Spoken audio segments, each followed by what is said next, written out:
Historians agree pig farmers in Tudor England had literally the worst job in human history. While nobles slept on featherbeds behind curtained four-posters, Tudor pig keepers woke up covered in mud, straw, and things I'd rather not mention. And yet, according to royal records, these people were actually happy. The king's own chroniclers noted that pig farmers whistled while they worked, sang while they slopped, and generally seemed more content than the wealthy merchants who could afford actual baths. Either Tudor pig farmers were clinically insane, or they knew something about life that we've completely forgotten. Hey, quick thing before we start. If you actually listen to these regularly, hit like or subscribe. I always wonder where everyone's at, so comment your city and what time it is. Weird to think some of you are having breakfast in London while I'm recording this at night here in the States. Okay, tonight it's Tudor England. But wait, are you comfortable? I mean, properly comfortable. Fluff those pillows, grab your blanket. You're gonna be here a while. The chill hits you first, like daggers slicing through your lungs.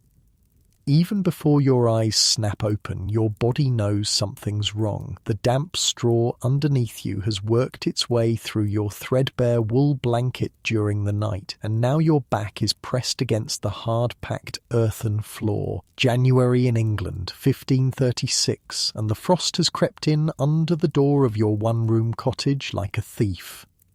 Your name is Thomas Fletcher, tenant pig farmer to Winchcombe Abbey, and unlike your soft, warm bed back in reality, your Tudor sleeping arrangement is basically a pile of straw thrown in the corner farthest from the door to minimise the draft. No mattress, no springs, certainly no memory foam.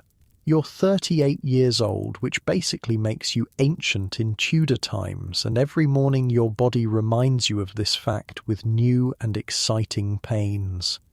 Saints, preserve us, you mutter, your breath forming clouds in the freezing air, too bloody cold to live. You're not alone in this tiny house. Your wife Eleanor lies curled beside you, her body heat the only thing that kept you from freezing entirely during the night. Your three surviving children, Agnes, 12, William, 9, and little Mary, 4, are huddled together in another pile of straw near the dying embers of last night's fire. One small window with an oiled parchment covering lets in just enough pre-dawn light for you to make out their sleeping forms. Wait, what? You're probably thinking 3 surviving children. Yeah, this is Tudor England, where having a child was basically rolling dice with death. Eleanor has been pregnant 7 times. 4 living children is actually considered lucky. Your oldest son, John, works as an apprentice to the village blacksmith now. You miss him, but it means 1 less mouth to feed. The cottage is a single room with walls made of wattle and daub, basically woven sticks plastered with a mixture of mud, clay, and animal dung. The roof is thatched with reeds from the nearby river, and while it generally keeps out the rain, it also houses an impressive colony of mice and the occasional bird.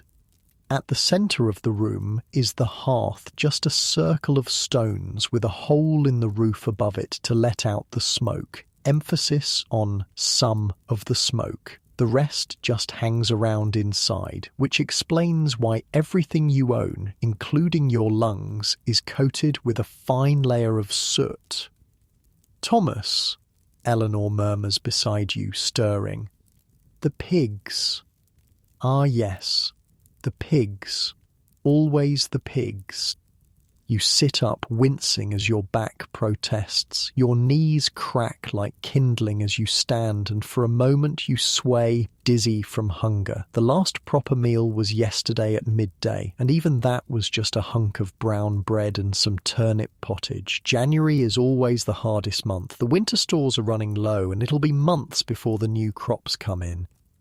You pull on your leather boots, stiff with cold, and reach for your woolen cap. No Tudor farmer would go outside bareheaded, not even to check on the pigs. It's not just about keeping warm going hatless was considered borderline indecent. Besides, your head is basically one giant bald spot these days, with just a fringe of grey hair around the edges. The cold would go straight to your brain without protection. "I'll get the fire going," Eleanor says, sitting up and reaching for her kirtle, the basic dress that Tudor women wore. Over it she'll put her bodice and apron before the day is done, but for early morning chores the kirtle is enough. "Mind the kindling," or she gives you a look that clearly says, "I've been making fires since before you had that paunch, Thomas Fletcher," but all she says is, "I'll send Agnes to gather more when it's light." You reach for your jerkin, a sleeveless leather garment worn over your linen shirt, and pull it on. No time to change the shirt. You've been wearing this one for... Actually, you're not sure how long. Tudor hygiene isn't exactly rigorous. You'll get a clean shirt for Sunday Mass. But it's only Tuesday. "William," you call softly to your son. "Up with you, lad. Pigs need feeding." The boy groans but stirs. At 9, he's already an essential part of the farm's workforce. Childhood is brief in Tudor England. By 6 or 7, kids are expected to contribute, and by 12 or 13, they're basically doing adult work. William has been helping with the pigs since he could walk. "Coming, father," he mumbles, rubbing sleep from his eyes. Outside, the world is still dark, but there's a hint of grey in the eastern sky. It's probably around 5:30 in the morning, though you don't own a clock. Time is marked by church bells, the position of the sun, and the insistent squealing of hungry pigs.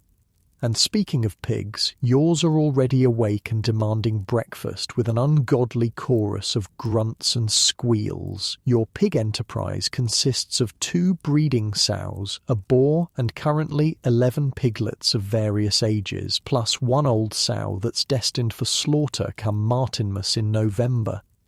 The pig pen is a structure known as a hog bog, and honestly, it's one of the cleverest things about Tudor farming. It's a 2-story affair with the pigs living on the ground level and chickens above. The chickens' droppings fall through the slatted floor into the pig enclosure below, where the pigs, who will literally eat anything, happily consume them.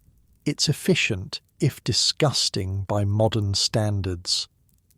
"Sounds like demons," William says, as you both approach the hog bog, referring to the squealing pigs. "Sometimes I wonder," you reply, smiling despite yourself. "Get the slops bucket." The slops are a revolting mixture of kitchen waste, food scraps, vegetable peelings, stale ale, whey, left over from cheese making, and basically anything else too spoiled or unpalatable for human consumption.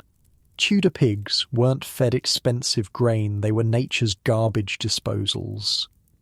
The difference between Tudor pigs and the pink porkers you might be picturing is striking. These creatures are more like wild boars, long-legged, bristly, and fiercely intelligent. The boar, whom you've named Brutus for his betraying ways, he once bit clean through your boot, has actual tusks and a temper to match. He's currently separated from the sows to prevent unplanned breeding.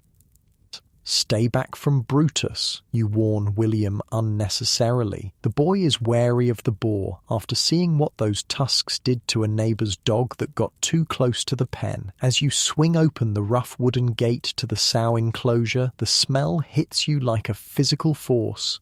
Pig waste, mud, rotting food, and the musty odour of animal hair combine into a stench that would make a modern person gag. But to you, it's just Tuesday. "Here, girls," you call, upending the slops bucket into their trough. The sows push each other aside in their eagerness to eat, their piglets squirming between their legs for a share. Tudor pigs are valuable animals. Each sow can produce up to 12 piglets twice a year. The piglets can be sold at market, kept to increase your herd, or fattened for meat. A pig can be converted into bacon, ham, sausages, lard, and even medicines. Their bristles make brushes, their skin makes leather, their bones make glue, and their bladders can be dried into containers or even children's toys. As the saying goes, you use everything but the squeal. Father, look, William points to one of the sows, Mabel, your best breeder. She's bleeding. You lean over the pen wall, heart sinking. Sure enough, there's blood on Mabel's hind leg and she's favouring it, keeping weight off. Damn, you mutter, forgetting to mind your language around the boy. Something's cut her, probably a nail sticking out somewhere.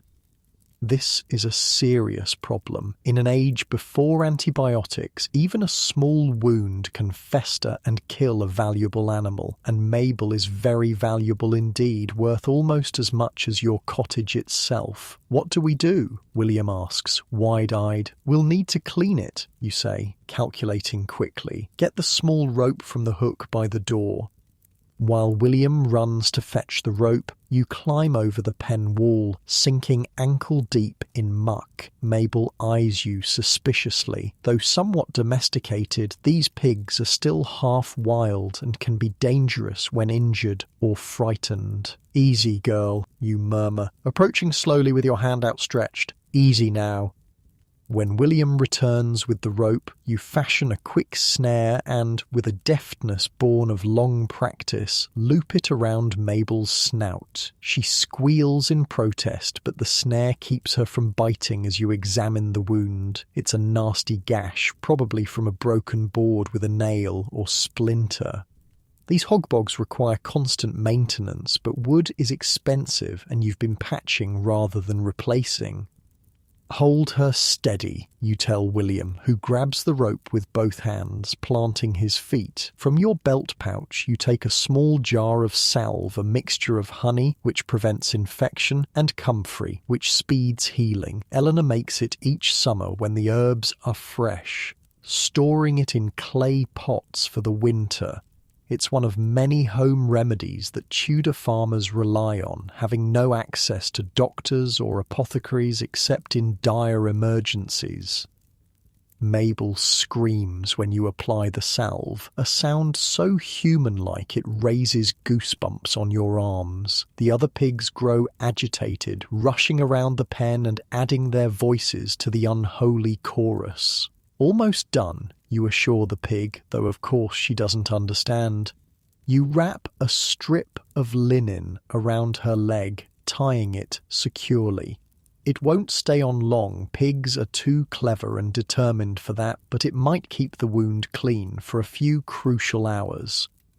Will she be all right? William asks as you climb back over the wall, your boots now twice as heavy with mud. If God wills it, you reply, the standard Tudor answer to any question about the future. In truth, you've done all you can. The rest is indeed up to God, or luck, or whatever forces govern the lives of Tudor pig farmers.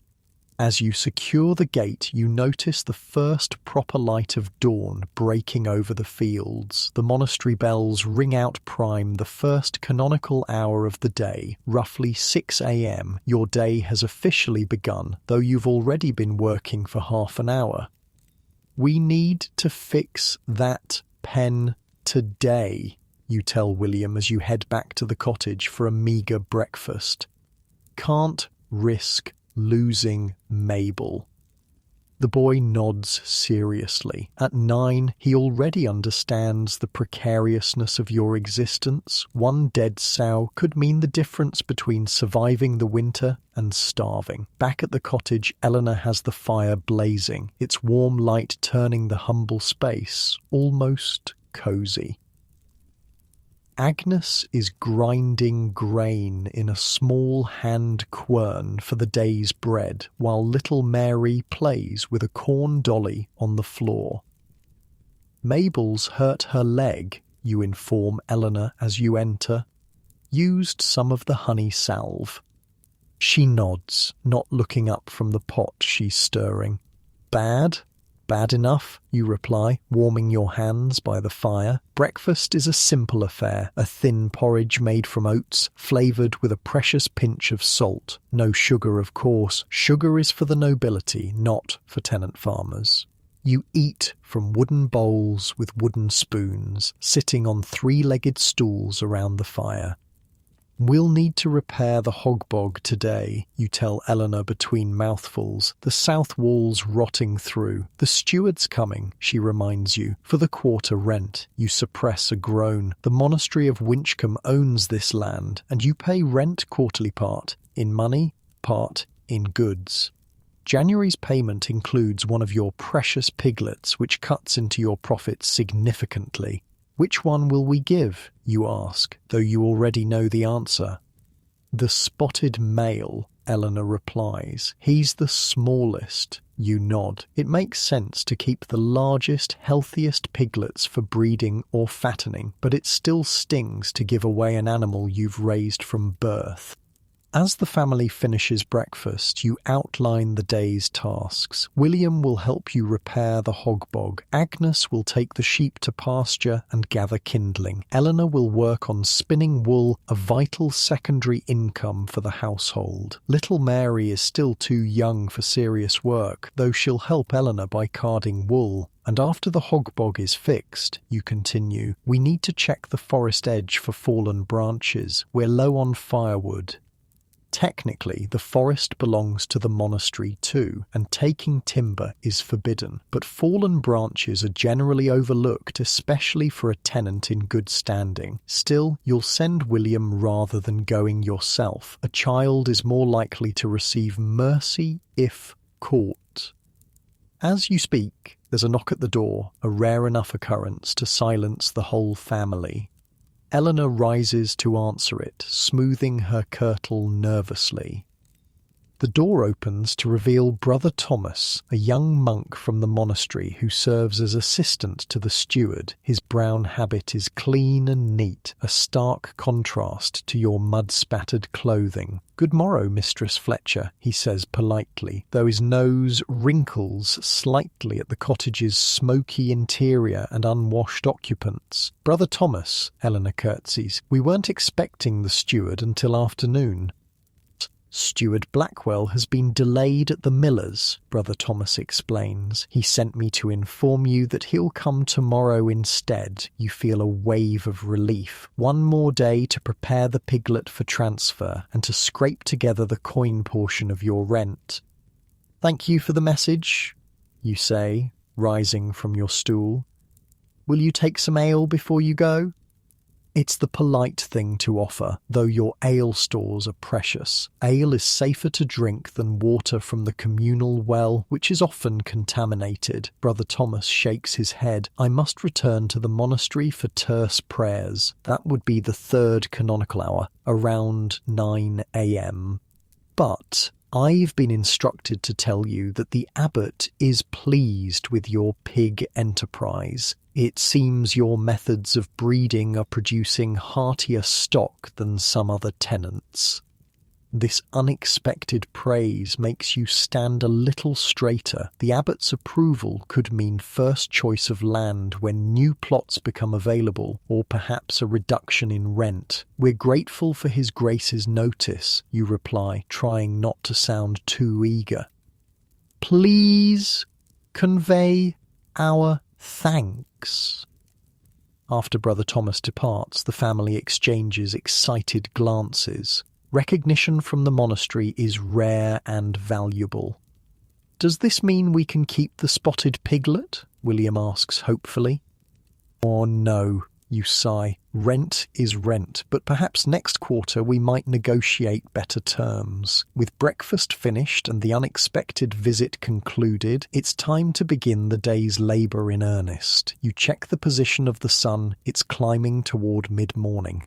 "Let's get to that hogbog," you tell William, reaching for your tools, a hammer, some salvaged nails, and a saw that's seen better days. The Tudor day follows the rhythm of light and dark, the needs of animals, and the ever-present bells of the monastery marking the canonical hours. There's no weekend to look forward to, though Sunday brings a pause for church and perhaps a village gathering afterward. Work is constant, interrupted only by illness, whether too severe to venture out, or holy days, of which there are many in the Catholic calendar of 1536. As you and William head back out into the crisp January morning, you glance up at the monastery on the hill overlooking your small farm. Built of stone with glass windows and slate roofs, it stands in stark contrast to your humble dwelling. The monks live lives of relative comfort, with regular meals and warm private cells to sleep in. But as you look at your son healthy, despite the hardships, already skilled with animals and tools, and think of your wife and daughters in the cottage, you feel a peculiar sense of satisfaction. Your life is hard, yes, but it's yours in a way that few Tudor lives are. The pigs are your responsibility, your livelihood, and in some ways, your partners in survival.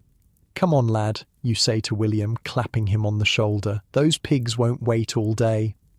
And with that, you turn your attention to the damaged hog bog, already planning how to stretch your limited supply of timber and nails to make repairs that will last through the coming spring. This is the daily reality of the Tudor pig farmer: constant work, constant worry, but also a deep connection to the land, the animals, and the ancient rhythms of rural life that have sustained humanity for centuries.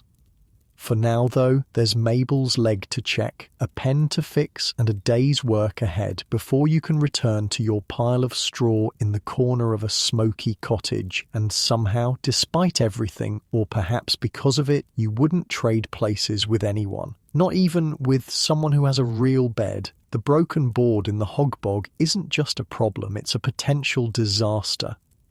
You examine the damage more carefully now, kneeling in the muck to get a better view. The southern wall has rotted where rainwater collects against it. A jagged piece of wood juts out precisely at pig leg height, explaining poor Mabel's injury. "Hand me the hammer, Will," you say, pointing to where the nail needs to be removed.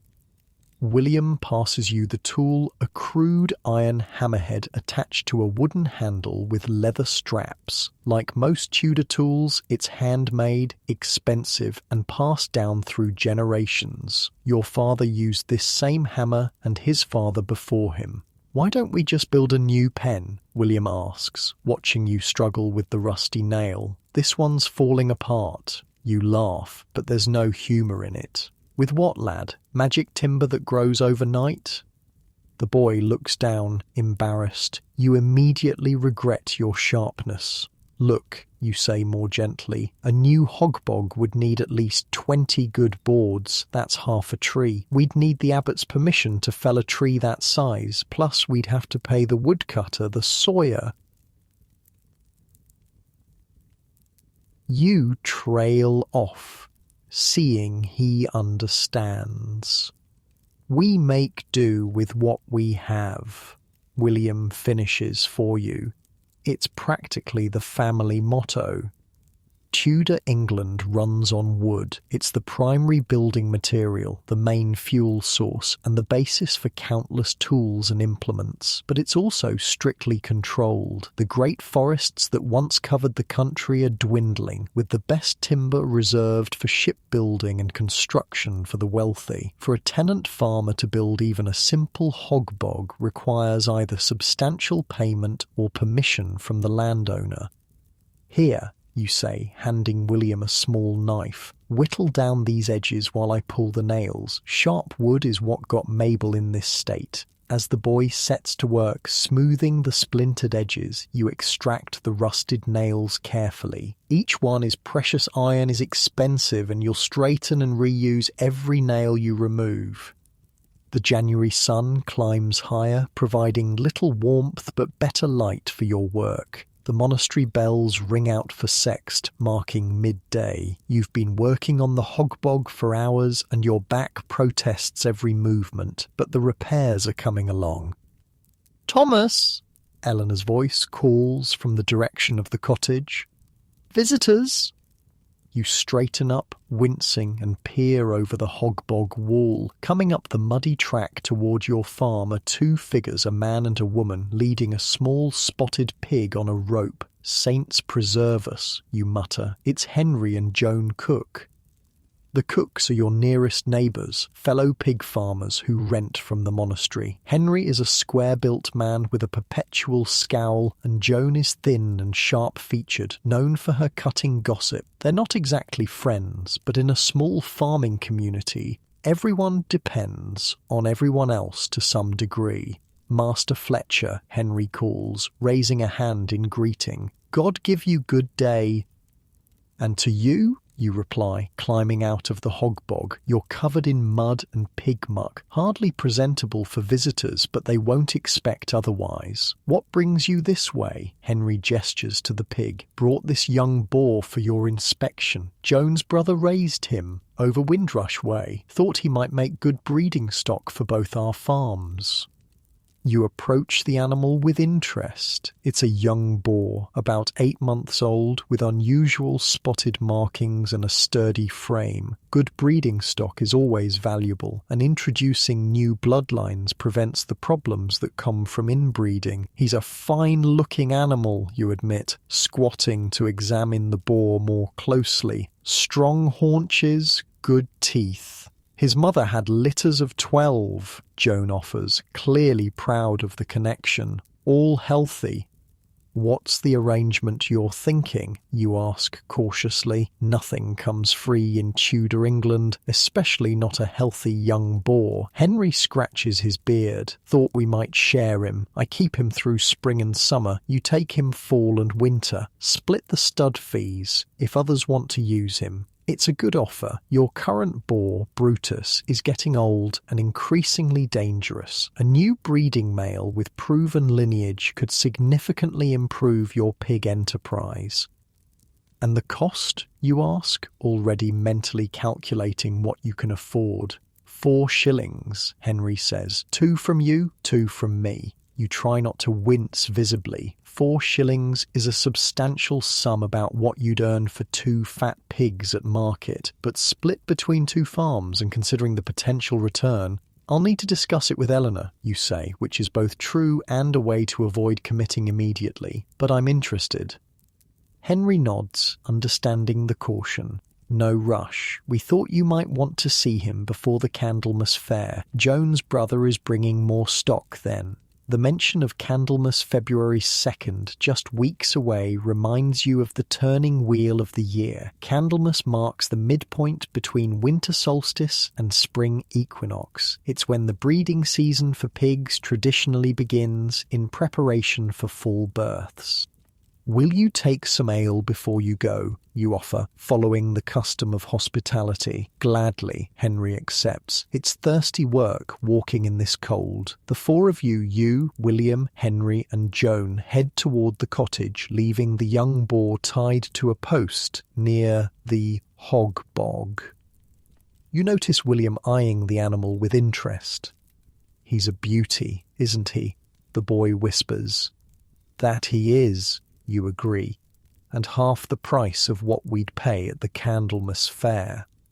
Inside the cottage, Eleanor has been busy. The morning's baking is done, with 2 small loaves of coarse brown bread cooling near the fire. The smell fills the single-room dwelling, making your stomach growl despite the modest breakfast. "Master and Mistress Cook," Eleanor greets them, wiping her hands on her apron. "Welcome to our home." The standard greeting masks the quick assessment she's making. Eleanor knows as well as you do that unexpected visitors usually want something, whether it's to borrow a tool, offer a trade, or simply gather information to be shared later with others. "They've brought a young boar for us to consider," you explain. "For breeding." Eleanor's eyebrows lift slightly, the only indication of her surprise. She knows as well as you do that you don't have 2 shillings to spare, especially with the quarter rent due. A fine opportunity, she says diplomatically, reaching for a jug of ale and wooden cups. Agnes, fetch the bread. Your eldest daughter, who has returned from taking the sheep to pasture, cuts thick slices of the fresh bread. It's a sign of hospitality to offer food and drink to visitors, but also a subtle statement of prosperity. See, the gesture says, we have enough to share. The cooks settle on stools near the fire, accepting the ale and bread with thanks. Tudor social visits have their own rhythm, first pleasantries and refreshments, then gradually working around to the real purpose. The monastery's new bell sounds fine, Henry comments after his first sip of ale. Heard it ring for terce all the way from our place. Brother Thomas says it was cast in Bristol, you reply. Cost a small fortune, apparently. This kind of small talk continues for a few minutes, comments on the weather, the condition of the roads, news from the village. But eventually, as you knew it would, the conversation turns to pigs. Saw Steward Blackwell yesterday, Henry mentions casually, says the monastery's planning to expand their pig herd come spring. This is interesting news. The monastery's agricultural decisions affect all the tenant farmers in the area. Did he say why? You ask, equally casual, though your mind is racing with implications. Henry leans forward slightly. Word is, the King's commissioners have been asking questions about the monastery's assets. Abbot Montague wants to show how profitable the estates are. A chill that has nothing to do with the January weather runs down your spine. Everyone has heard rumours about King Henry VIII's interest in monastery wealth. Since breaking with Rome and declaring himself head of the church in England, the king has been eyeing monastic properties with undisguised greed. Surely Winchcombe is safe, Eleanor interjects, her voice carefully neutral. The abbot is well connected at court. Joan Cook sniffs dismissively. Connections didn't save the smaller houses. Did you hear about Norton Priory? Dissolved last month, all the monks sent away, lands seized by the crown. The dissolution of the monasteries is a frightening prospect for tenant farmers like you. If Winchcombe Abbey were to be dissolved, its lands, including your farm, would be sold to whoever could pay the king's price. New landlords often meant new rents, new rules, and sometimes eviction for current tenants. It won't come to that, you say firmly, as much to reassure yourself as the others. Winchcombe is an ancient foundation, wealthy and respected. The conversation shifts to safer topics, the upcoming Candlemas Fair, the price of wool, a scandal involving the miller's daughter, but the shadow of uncertainty remains. After the cooks depart, taking their young boar with a promise to return for your answer before the fair, Eleanor turns to you with worried eyes. Can we afford it, Thomas? 2 shillings for half a boar? You sigh, running a hand through your thinning hair. Not easily, but if the monastery truly is trying to show profit, they'll favour tenants with strong pig enterprises. And if the monastery is dissolved, she asks, voicing the fear you both share, then we pray the new landlord values good pig farmers, you reply grimly. These are uncertain times in England. The religious reforms have brought changes that ripple through every level of society. Old certainties, the authority of the Pope, the permanence of the monasteries, the fixed order of things are crumbling like the rotted wood of your hogbog. Back to work, you tell William, who has been listening wide-eyed to the adult conversation. That pen won't fix itself. Outside, the January day has reached its brief peak of brightness. You squint up at the sun, calculating the hours of daylight remaining. Winter days are short, and there's still much to do before darkness falls. As you and William return to the hogbog repairs, you notice Mabel limping around the pen, the linen bandage long since trampled into the muck, but she's moving, eating, showing no signs of fever. The wound appears to be healing.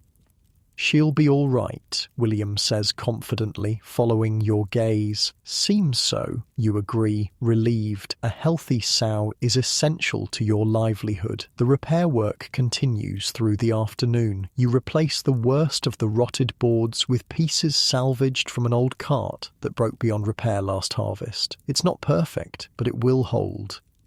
William proves surprisingly skilled with hammer and nail, his small hands more nimble than your work-roughened ones. You feel a surge of pride watching him work, followed by a pang of regret. At his age, you were still playing with wooden swords and chasing butterflies.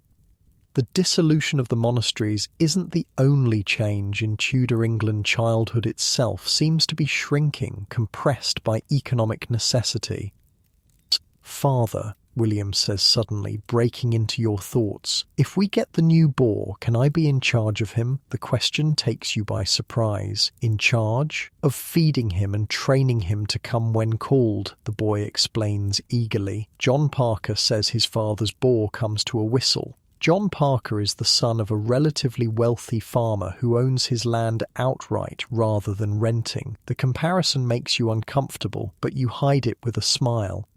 "We'll see," you tell him, the universal parent's answer across time. "First, we need to decide if we can afford him." As you work, you keep one eye on the sky. The clear January day is giving way to clouds rolling in from the west, possibly snow. Tudor weather forecasting relies on observation, folk wisdom, and painful experience. You've learned to read the clouds, the behavior of animals, the feel of the air on your skin. "Storm coming," you mutter, more to yourself than William. "Finish up that corner and we'll head in." The boy nods, hammering the last nail with careful concentration. He's learning the pig farmer's perpetual vigilance, watching the weather, the animals, the subtle signs that spell the difference between prosperity and disaster.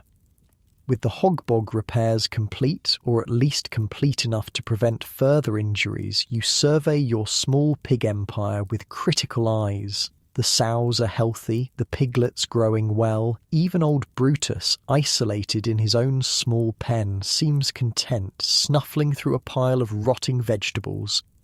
Tudor pig farming is a surprisingly sophisticated enterprise. You know when to breed, when to separate the piglets for weaning, how to prevent disease, and how to maximize the animals' natural behaviors. In autumn, you'll drive the pigs into the forest for pannage, allowing them to forage for acorns and beech nuts, which produces the sweetest pork. All of this knowledge has been passed down through generations, refined by experience. "Check the water trough," you instruct William. "Make sure it's not frozen. Water is essential for pigs, and in January, keeping it from freezing is a constant battle. You've developed a system of rotating troughs, bringing one inside to thaw by the fire while another is in use. As William attends to the water, you collect the tools, carefully counting the precious nails and storing them in a leather pouch. Nothing goes to waste in a Tudor farm, not food scraps, not animal parts, not even bent nails, which can be straightened and reused. The monastery bells ring out for none, marking mid-afternoon. The sound carries clearly across the winter landscape, a reminder of the presence that dominates your life both spiritually and economically. You glance up at the imposing stone buildings on the hill. What would happen to your farm, your family, your pigs if King Henry's commissioners decided Winchcombe Abbey should be dissolved? The thought sends another chill through you, colder than the January air. "William!" you call, making a sudden decision. "We're going to the village." The boy looks up, surprised. "Now? But the storm." "Before the storm," you correct him. "We need to hear what people are saying about the king's commissioners. Information is a precious commodity in Tudor England, especially for those who can't read. News travels by word of mouth, often distorted in the telling. The village alehouse is the closest thing to a news source available to ordinary people like you." "Can I come too?" William asks eagerly. You consider. The village alehouse isn't really a place for children, but neither is it the raucous tavern of later centuries. It's simply the house of a woman licensed to brew and sell ale, where locals gather to drink and talk. Yes, you decide, but stay close and mind your manners. You inform Eleanor of your plan, and she nods, understanding the importance of gathering information. Agnes will stay to help with the evening meal preparation, and little Mary is already napping on her straw pallet, worn out from a morning of helping her mother. "Be back before dark," Eleanor warns. "The storm looks bad." You promise, though you both know dark falls early in January, and time is an imprecise concept in a world without clocks. The walk to the village takes about 20 minutes along a muddy track that serves as the main road. William trots beside you, excited by the unexpected excursion. The village itself is a modest cluster of cottages similar to your own, with the parish church at its centre. Unlike your isolated farm, these dwellings are packed closely together, with small garden plots behind them. The alehouse is simply the home of Widow Simmons, marked only by a painted wooden ale stake outside the door. Inside, the single room is similar to your cottage, but larger, with several trestle tables and benches. A fire roars in the central hearth, and the air is thick with the yeasty smell of ale and the smoke from the fire. Several men are already gathered, drinking from wooden cups and talking in low voices. They look up as you enter, nodding in greeting. You recognise most of them other tenant farmers, the village blacksmith, a couple of labourers who work on the larger farms. Fletcher, the blacksmith, a burly man named Tanner, acknowledges you. Don't often see you this time of day. The hogbog needed fixing, you explain, settling on a bench near the fire. Thought we deserved some ale after. It's a plausible excuse, and no one questions it. William sits beside you, eyes wide as he takes in the rare sight of men relaxing, talking freely. Widow Simmons brings you ale without being asked a thin, sour brew, but safer than water and warming on a cold day. William gets a smaller cup, diluted with water. You listen more than talk, gathering scraps of information. The conversation flows around topics of common interest, the weather, crops, livestock prices, but eventually turns to the subject you came to hear about. "My cousin works at Hales Abbey," one of the labourers is saying. "Says the king's men were there last week, making inventory of everything, counting candlesticks, weighing silver." Hales Abbey is less than 10 miles from Winchcombe, famous for its relic of the Holy Blood. If the King's Commissioners are investigating there, Winchcombe can't be far behind. What happens to the tenants if an abbey is dissolved? Someone asks, voicing the question burning in your mind. The blacksmith shrugs his massive shoulders.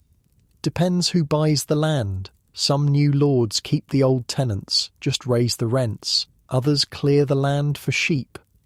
Clearing land for sheep is a frightening prospect. It's happening across England, landowners evicting tenant farmers to raise sheep, which require fewer workers and produce valuable wool. Entire villages have been emptied, the people forced to become wandering beggars, or to seek work in the growing towns. Won't happen here, another man insists. Abbot Montague has the king's favour. You're not so sure, but you keep your doubts to yourself. Tudor England is increasingly dangerous for those who speak their minds too freely, especially on matters touching the king's policies. The conversation shifts again, turning to more immediate concerns: a wolf reportedly seen near the sheep pastures, the upcoming Candlemas Fair, a dispute over boundary markers between two farms. You finish your ale, drop a halfpenny on the table for Widow Simmons, and nudge William. Time to go. Your mother will worry. Outside, the threatening clouds have darkened further, and the wind has picked up, carrying the smell of snow. You pull your woolen cap lower over your ears and hurry William along the muddy track toward home. "What will happen to us if the monastery is dissolved?" the boy asks suddenly, showing an understanding that surprises you. You consider how to answer. Tudor parents don't generally shield their children from harsh realities. Life is too precarious for that, but neither do you want to frighten him unnecessarily. "We'll survive," you say finally. "People always need pigs, and we're good pig farmers." It's the most honest answer you can give. The future is uncertain, but your skill with pigs, your knowledge passed down through generations, is something no king's commissioner can inventory or seize. As you crest the small rise that marks the boundary of your farm, you see the hog bog in the distance, the newly repaired wall standing firm. Beyond it, smoke rises from the cottage chimney, promising warmth and Eleanor's cooking. Whatever changes come to Tudor England, whatever shifts in religion or politics or land ownership, this moment returning home at dusk to your family and your pigs is a constant. It's not an easy life, but it's one you understand, one you've mastered through years of hard-won experience. "Race you home," William challenges suddenly, taking off down the muddy track with the boundless energy of childhood. You laugh and follow at a more dignified pace, your mind still turning over the information gathered at the alehouse, but your heart lightening at the sight of home. The first snowflakes begin to fall as you reach the cottage door. The snow falls harder as you step inside the cottage, a blast of warm air greeting you like an old friend. Eleanor looks up from the hearth, where she's stirring a pot of something that smells better than anything has a right to in January. "Cut it close," she remarks, eyeing the snow clinging to your cap and shoulders. "Another hour and you'd have been lost in it." "We went to the alehouse," William announces proudly before you can answer, shaking snow from his hair like a wet dog. "Father had ale and I had some too." Eleanor raises an eyebrow at you, but there's no real censure in her look. In Tudor England, even children drink weak ale. It's safer than water. "And what news from the village?" she asks, returning to her stirring. You hang your cap on a peg by the door, moving closer to the fire's warmth. "The King's Commissioners were at Hales Abbey last week, making inventory." Eleanor's hand pauses briefly over the pot. She understands the implications as well as you do. "They'll come here next, I expect," she says quietly, mindful of the children. Little Mary is playing in the corner with a rag doll, but Agnes, at 12, is old enough to understand adult concerns. She watches you both with solemn eyes from where she's setting out wooden bowls for the evening meal. "Maybe," you concede, "Tanner thinks the Abbott's Court connections might protect Winchcombe." The fire crackles, sending up a shower of sparks. Outside, the wind picks up, rattling the oiled parchment that covers your single window. "What's for supper?" you ask, changing the subject to something more immediate. "Smells good." "Pottage," Eleanor answers, "with the last of the salt pork and some dried herbs." Pottage is the staple food of Tudor England, a thick soup or stew made from whatever's available. In summer and autumn, it might be filled with fresh vegetables from the garden. In January, it's mostly root vegetables that store well. Turnips, carrots, parsnips, enhanced with whatever meat or fat can be spared. The salt pork is from a pig slaughtered at Martinmas, November 11th, the traditional time for butchering. The meat has been preserved in salt, hanging from the cottage rafters through the winter. It's a luxury to use some in January, when fresh meat is scarce. "William, fetch more wood for the fire," Eleanor instructs. "Agnes, finish setting the table." Tudor meal preparation is a family affair, with each member assigned tasks according to age and ability. Even 4-year-old Mary helps by carrying spoons, though you notice she's currently using one to give her doll an imaginary taste of pottage. As William goes out to the small woodpile by the door, you lower your voice.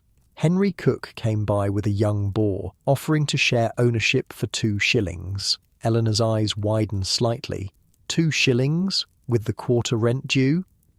I know, you sigh, but our Brutus is getting old and mean, won't be good for breeding much longer. She considers this, adding a pinch of precious dried herbs to the pottage. Herbs are not just for flavour in Tudor cooking, they're believed to balance the humours of the body, according to the medical theories of the time. If we sell the spotted male piglet to the monastery instead of giving it as rent, she begins. They might accept it, you finish her thought, but they'd want more coin to make up the difference. This kind of calculation is constant in Tudor economics, weighing options, calculating relative values, looking for small advantages within the rigid social and economic structures. William returns with an armful of wood, his face red with cold. It's really coming down now, he reports excitedly. Can't even see the hogbog from the door. A heavy snowfall brings mixed feelings. It means no work can be done outside, a welcome respite for aching muscles, but it also means the animals must be well sheltered, water sources might freeze, and precious firewood is consumed faster. We'd best check the pigs again after supper, you decide. Make sure they're settled for the night. Eleanor nods, lifting the iron pot from its hook over the fire. Supper's ready. The family gathers around the small table, really just a board laid across 2 barrels. Grace is said, thanking God for the food, even in these lean winter months. Religious observance is woven into every aspect of Tudor life, with prayers marking meals, beginnings and endings of work, and significant moments throughout the day. The pottage is served into wooden bowls, steam rising invitingly in the firelit cottage. Each family member has their own spoon. Yours is wooden, worn smooth from years of use. Eleanor's is pewter, a wedding gift from her father, who was slightly higher on the social ladder than your family. The children use wooden spoons like yours. Careful, it's hot, Eleanor warns Mary, helping the little girl with her bowl. The first spoonful is heaven, rich with turnips and carrots from your garden, thickened with a handful of oats and flavoured with small pieces of salt pork that make the humble vegetables taste like a feast. Good, you murmur appreciatively, and Eleanor's face softens with pride. In the constant struggle of Tudor life, a well-prepared meal is no small achievement. The family eats in relative silence, focused on the food. Mealtime conversation is less common than in modern times. Eating is serious business when food is this precious. The cook's new boar has spots like a cow, William says after a while, breaking the silence. And he's bigger than our piglets, even though he's not full grown. Did Joan Cook say anything else about the monastery? Eleanor asks, skillfully redirecting the conversation to the information she knows you must have gathered. You shrug, mopping up the last of your pottage with a piece of brown bread. Nothing we hadn't heard already. Norton Priory dissolved, monks sent away, the usual rumours. Agnes looks up from her bowl. Martha Tanner says they're going to close all the monasteries and make everyone be Protestant. You frown slightly. Children repeating adult talk can be dangerous in these religiously volatile times. Martha Tanner should mind her tongue, and so should you. What the king does with the monasteries is his affair, not ours. But if Winchcombe Abbey closes, what happens to us? Agnes persists, showing the same perceptiveness William had earlier. Do we lose our farm? Eleanor reaches over to smooth Agnes's hair. That's not going to happen. And even if it did, we'd find a way. We always do. It's the same reassurance you gave William, and like him, Agnes seems satisfied for now. Children in Tudor times learn early to live with uncertainty. After the meal, bowls are wiped clean with the last of the bread. No food is wasted and stacked on the small shelf that serves as a cupboard. There's no sink, no running water. Dishes are properly washed only occasionally, with sand or ash as scrubbing agents. "I'll check the pigs," you say, reaching for your cap again. "William, come with me. We'll need the lantern." The lantern is a simple affair, a candle set inside a perforated metal container with a handle. Candles made from tallow, animal fat, are expensive. You use them sparingly, mostly relying on the fire's light inside the cottage, but for night chores, the lantern is essential. Eleanor helps you light it using a splinter of wood ignited from the fire. The flame catches, casting a warm glow through the lantern's tiny holes. "Don't be long," she warns. "The snow's getting worse." You and William wrap yourselves as best you can against the cold, woolen caps pulled low, an extra layer of clothing, leather boots tightly laced. Even so, the blast of freezing air as you open the door makes you both gasp. The snow is falling in thick, swirling sheets, already ankle deep and building quickly. The familiar landscape of your small farm is transformed, softened and muffled under the white blanket. "Stay close," you tell William, holding the lantern high. Its light makes a small golden sphere in the darkness, snow dancing through the beam like spirits. The hog bog is only about 50 paces from the cottage, but tonight it feels like a journey to the next county. The wind cuts through your clothing, and the snow makes the footing treacherous. "I can't see anything," William shouts over the wind, his hand clutching your jerkin. "Just a bit further," you encourage him, though you're having trouble seeing the path yourself. The familiar walk to the hog bog, which you could do blindfolded in normal conditions, has become a challenge. Finally, the dark bulk of the pig enclosure emerges from the swirling snow. You feel a rush of relief, followed immediately by concern. The pigs are hardy animals, but a blizzard like this is dangerous even for them.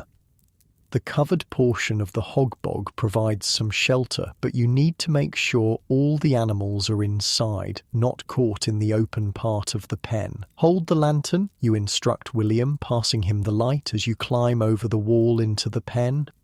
The pigs are huddled together in the covered area, their body heat creating a relatively warm space. You count them by lantern light. 2 sows, 11 piglets, all present. The sows look up at you with what seems like reproach for disturbing them. "They're fine," you call to William, "all inside." You're about to climb back over the wall when a sound stops you, a faint, distressed squeal coming from the far corner of the pen, away from the sheltered area. "What was that?" William asks, lifting the lantern higher. You listen intently, and there it is again, the unmistakable sound of a pig in distress. Cursing under your breath, you wade through the snow-covered muck toward the sound. In the corner, half buried in rapidly accumulating snow, is one of the smaller piglets, separated from the litter. It's shivering violently, making pitiful noises that are mostly swallowed by the howling wind. "Fool animal," you mutter, scooping up the piglet. It's icy cold, its tiny body rigid with chill. Must have been sleeping apart when the storm hit. The piglet weighs only a few pounds, but carrying it through the snowdrifts back to the sheltered area is harder than you expected. Your boots slip in the hidden muck beneath the snow, and the wind seems determined to push you backward. Finally, you reach the covered portion of the hog bog. The other pigs shift reluctantly, making room as you place the shivering piglet among them. It immediately burrows toward the warmth of its mother. "Will it live?" William asks anxiously as you climb back over the wall, breathing hard from the exertion. You brush snow from your jerkin, considering. "If it warms up quickly enough, we'll check in the morning." The loss of a single piglet wouldn't be devastating to your enterprise, but every animal represents future food or income. Besides, there's a basic bond between a farmer and his livestock, not sentimental in the modern sense, but a recognition of mutual dependence. "We should check Brutus too," William reminds you, holding the lantern toward the smaller pen where the boar is kept separate. You nod, though you're cold and eager to return to the cottage. The boar's pen is another 20 paces through the worsening storm. Brutus, unlike the piglets, needs no help. The massive boar has created a nest of straw in his shelter and barely acknowledges your presence when you peer over the wall. His breath steams in the cold air, but he seems comfortable enough. "Right, that's all of them," you say, taking the lantern back from William. "Now let's get inside before we freeze like that piglet nearly did." The return journey to the cottage seems even longer, the wind now driving the snow directly into your faces. You keep a firm grip on William's shoulder, terrified of losing him in the white darkness. Even with the lantern, visibility is down to a few feet. When the golden glow of the cottage window finally appears through the snow, you feel a surge of relief so powerful it's almost dizzying. Like a sailor sighting land after weeks at sea, that small light represents safety, warmth, family, all that stands between you and the killing cold. Eleanor opens the door as you approach, her anxious face illuminated by the fire behind her. "Thank God," she murmurs as you stumble in, bringing a swirl of snow with you. "I was about to send Agnes with a rope tied to the door." Such precautions aren't unusual in Tudor winters. People have been known to get lost and freeze to death mere yards from their own doors during severe blizzards.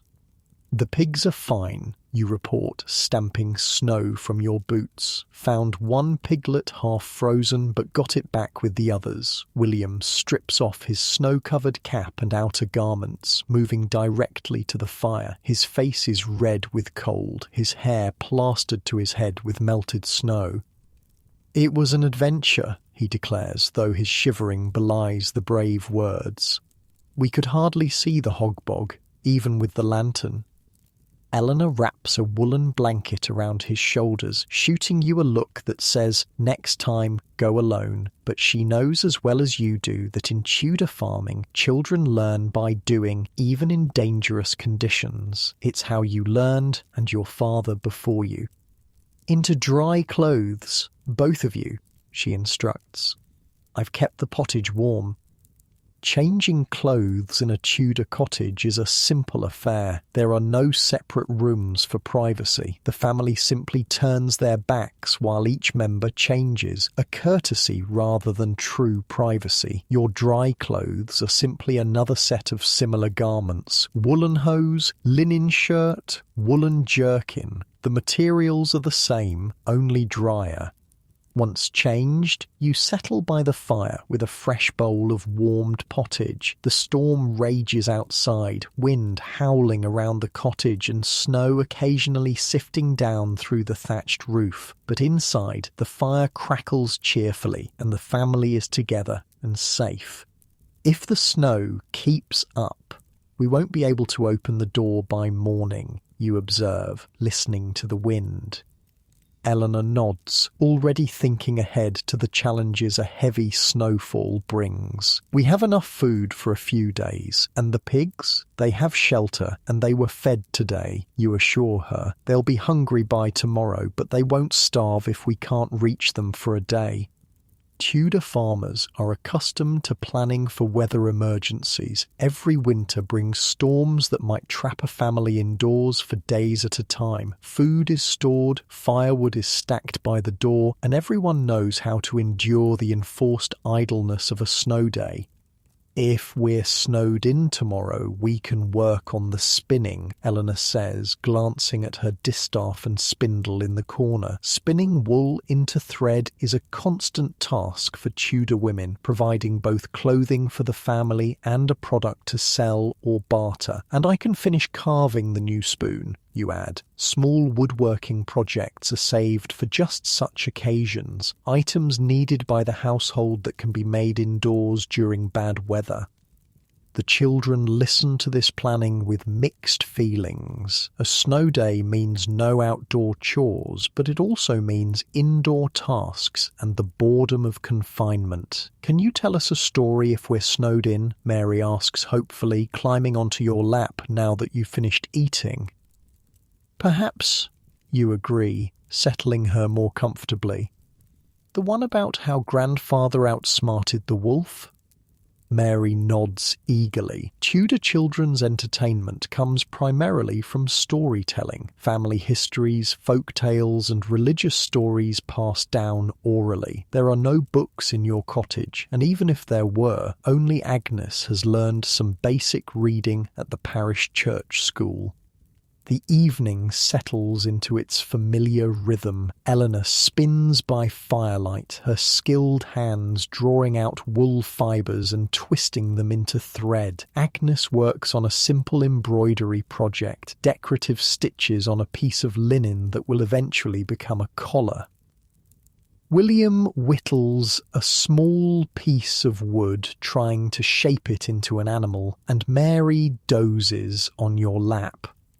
Outside, the storm continues unabated. Inside, the fire slowly dies down to glowing embers. It's time for bed.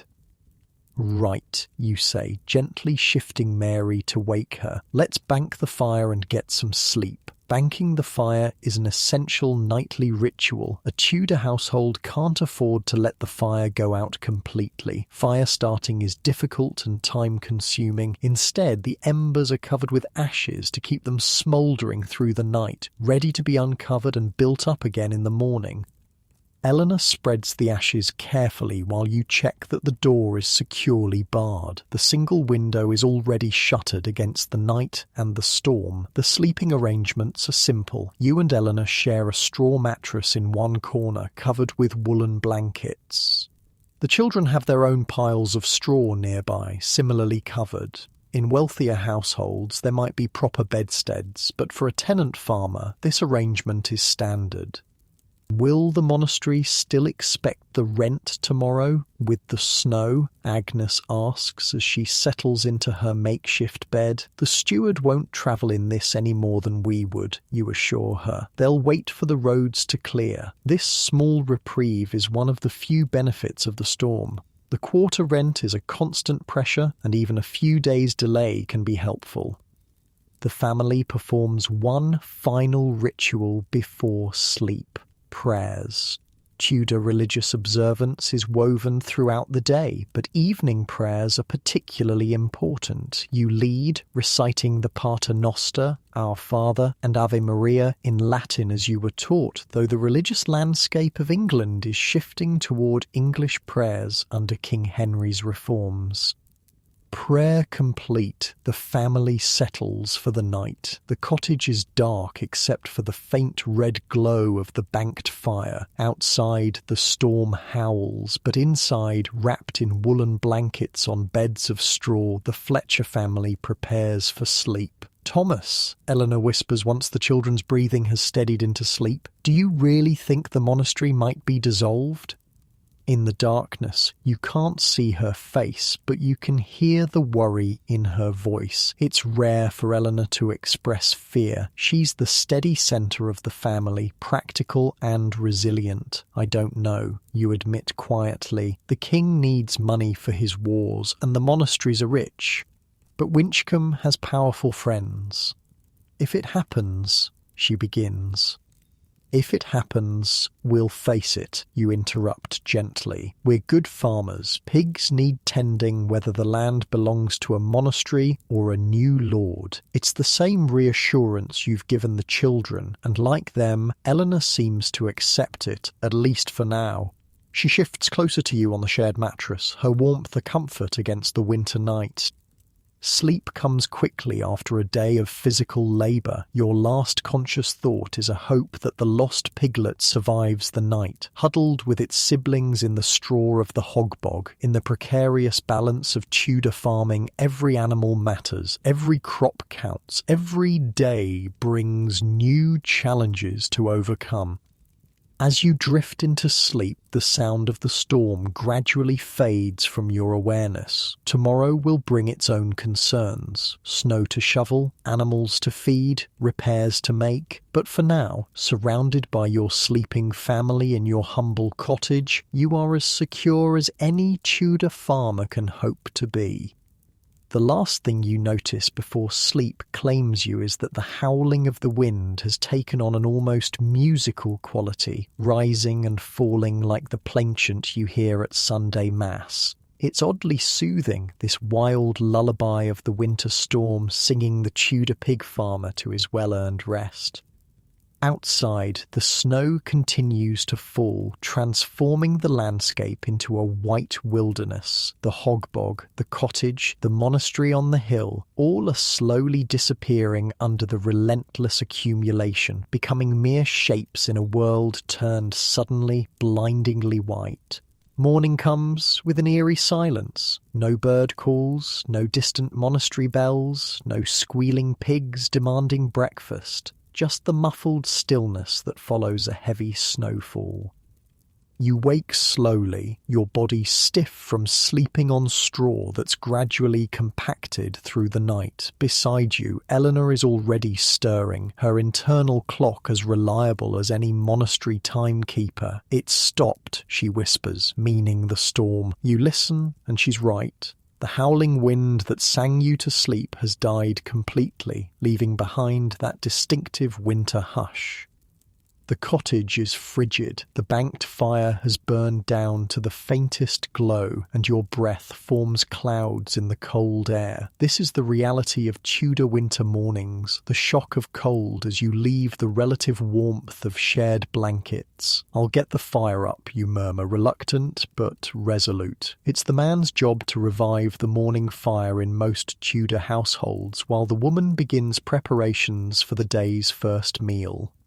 Sliding out from under the woolen blankets, you shiver as the cold air hits you. You sleep in your linen shirt and woolen hose. Removing more clothing for bed is an invitation to freeze in winter. Only in summer do Tudor people sometimes sleep in special nightshirts, or occasionally nothing at all. The cottage floor is ice cold against your bare feet as you make your way to the hearth. Kneeling before the banked fire, you carefully brush away the protective layer of ashes to reveal the glowing embers beneath. They've survived the night, a small victory. You add kindling, small twigs and wood shavings saved for this purpose, and blow gently. The embers brighten, then catch the kindling with tiny, promising flames. Gradually you add larger pieces of wood until the fire is properly alight, pushing back the morning chill. "Father!" William's voice comes from his straw bed, thick with sleep. "Is it very deep?" "The snow?" you clarify, though you know that's what he means. "We'll find out soon enough." Eleanor is up now too, pulling her kirtle over her linen shift. Like you, she slept partially dressed against the cold. She moves to help Agnes and Mary rise and dress while you focus on the fire. "First things first," you announce once the fire is blazing. "We need to dig out the door and check the animals." The cottage door opens inward, which proves fortunate. When you lift the wooden bar and push, it moves only a few inches before hitting a solid wall of snow.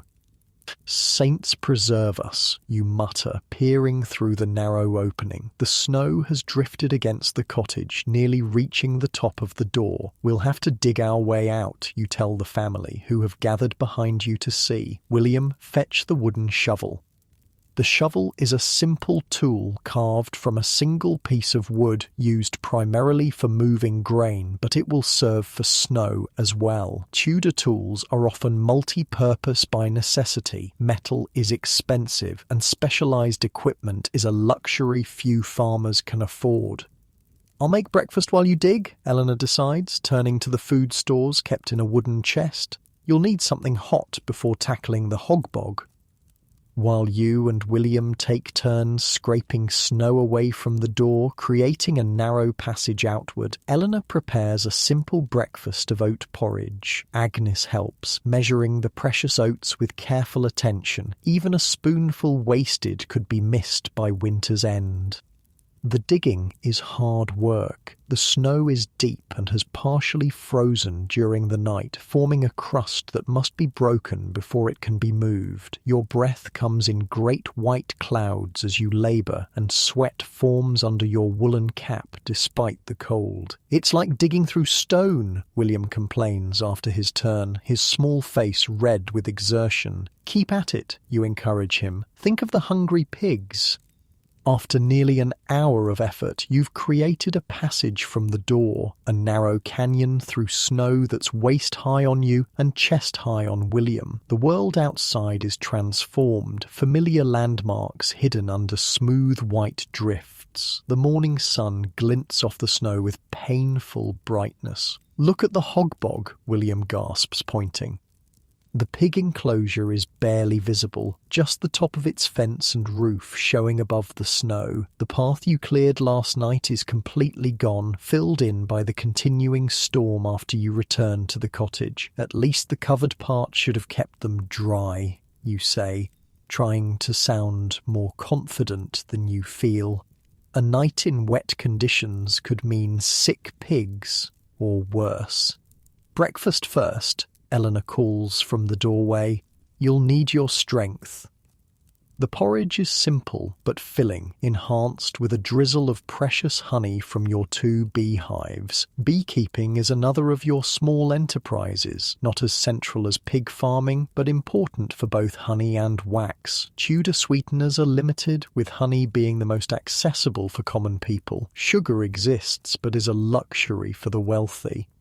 "We'll need to clear a path to the hog bog," you tell William as you eat. "Then check on Brutus. After that, we can tackle the path to the village. We'll need supplies if this snow stays." Eleanor nods her agreement with this plan. "Agnes and I will try to clear around the cottage. Mary can help gather more firewood from the pile."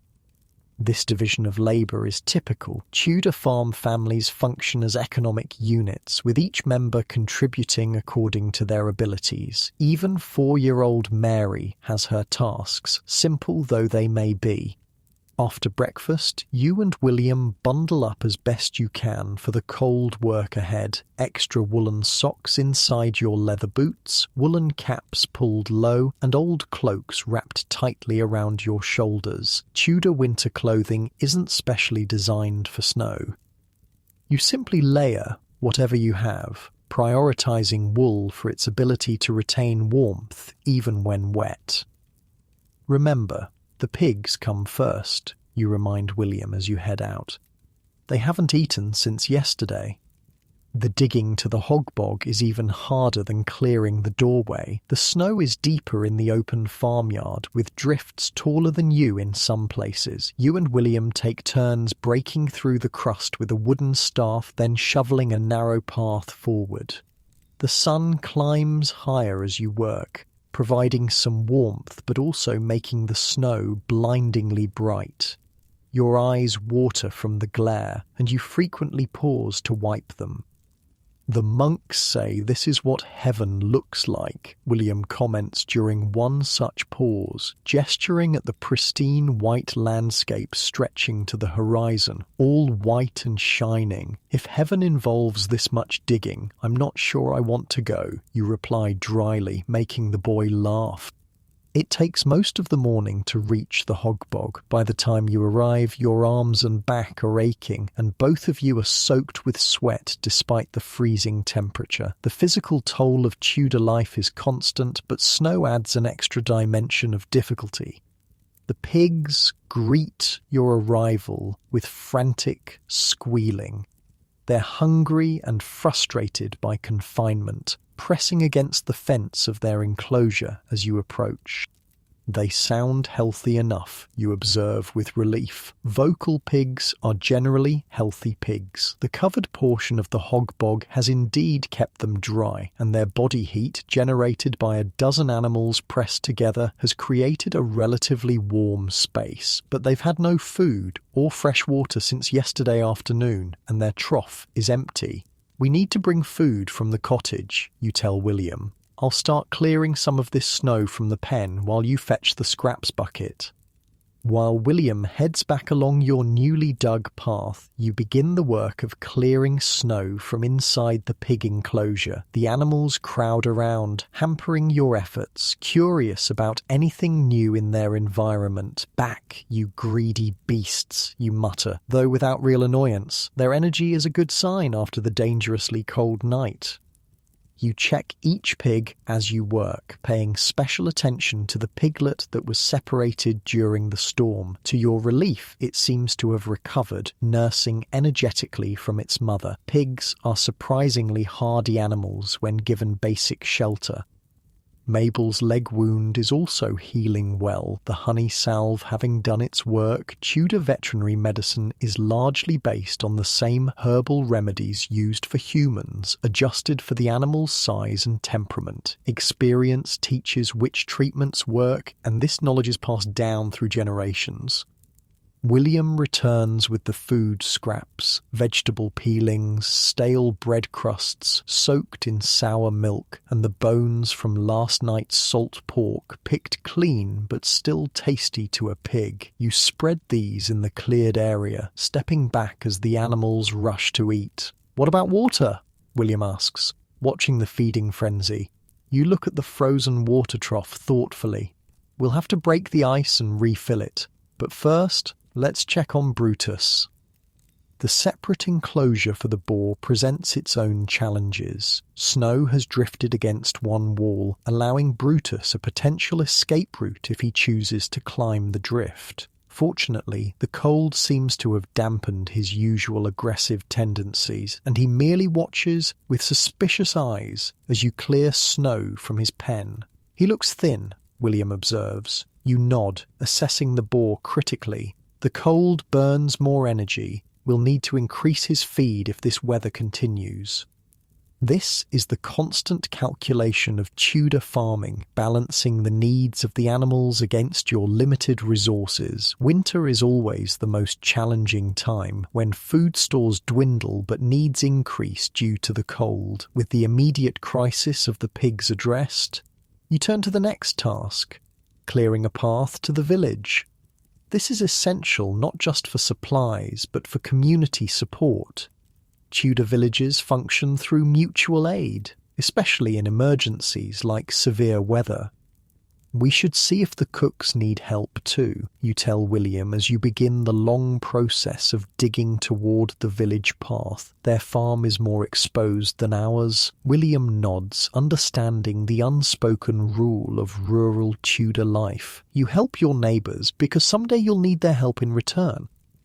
The sun is high overhead, marking midday, when you hear voices calling from the direction of the village. You pause in your digging, leaning on the wooden shovel as you peer through the bright glare. 3 figures are making their way along the partially cleared village path, breaking through drifts where necessary.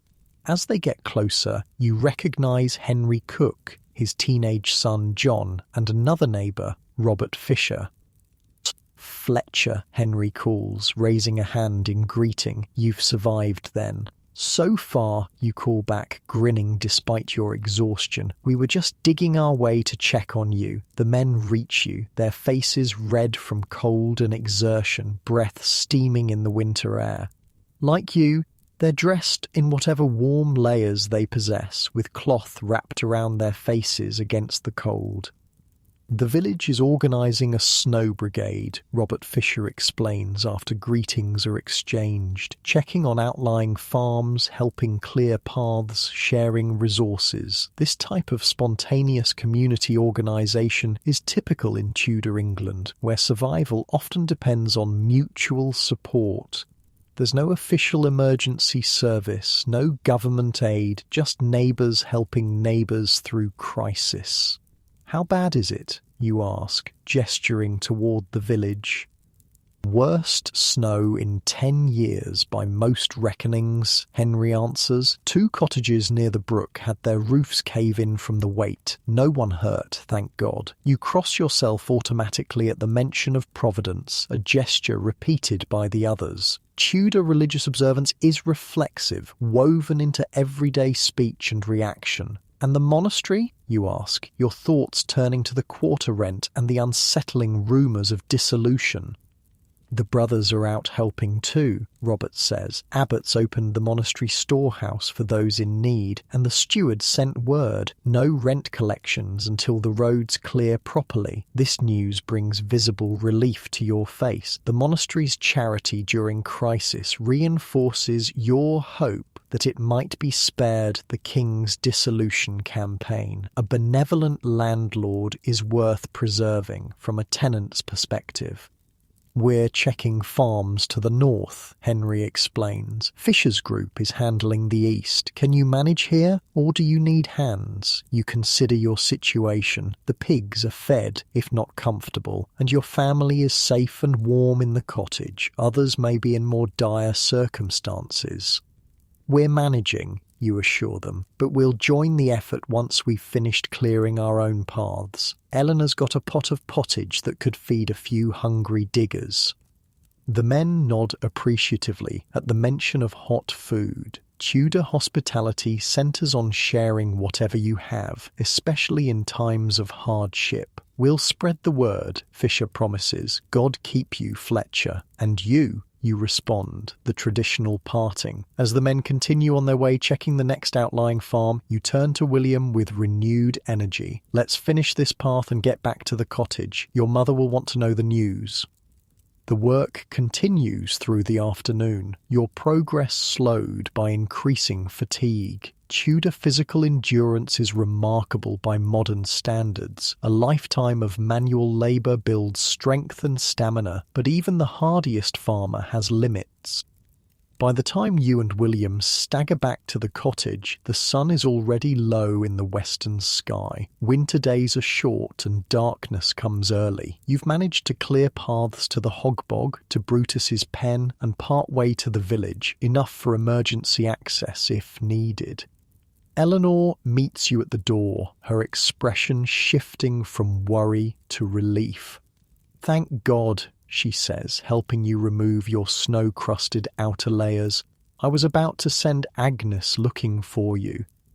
We met the village snow brigade, you explain, moving gratefully toward the fire. Worst storm in 10 years, they're saying. The cottage is warm and filled with savoury smells. Eleanor has been busy during your absence, cooking and organising. Agnes has continued spinning wool, a substantial ball of thread now wound on her spindle. Even little Mary has been productive, helping to sort dried beans from last autumn's harvest, a task suited to small fingers.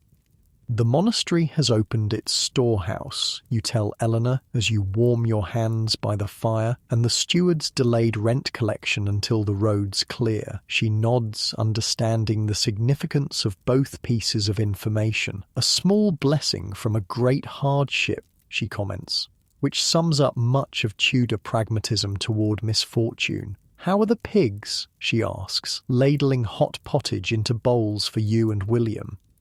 Hungry but healthy, you report between grateful spoonfuls. Even the little one that got separated in the storm. Tudor pigs are tough beasts. Like Tudor farmers, she says with a small smile. The afternoon fades toward evening, and your thoughts turn to the coming night. Another hard freeze is likely, with clear skies after the storm. The animals are fed for now, but tomorrow will bring the same challenges. Clearing more snow, ensuring water sources don't freeze, maintaining access to essential areas of the farm. We should join the village effort tomorrow, you tell Eleanor as the family gathers by the fire. Fisher said they need all hands. She nods agreement. Tudor community obligation is taken seriously. You contribute when others are in need, knowing they would do the same for you. Agnes can come with us, you continue. She's old enough to help. William can stay and tend the pigs. At 12, Agnes is indeed considered old enough for community work. Childhood in Tudor England is brief, with adult responsibilities beginning early, especially for girls who will likely be married by 16 or 17.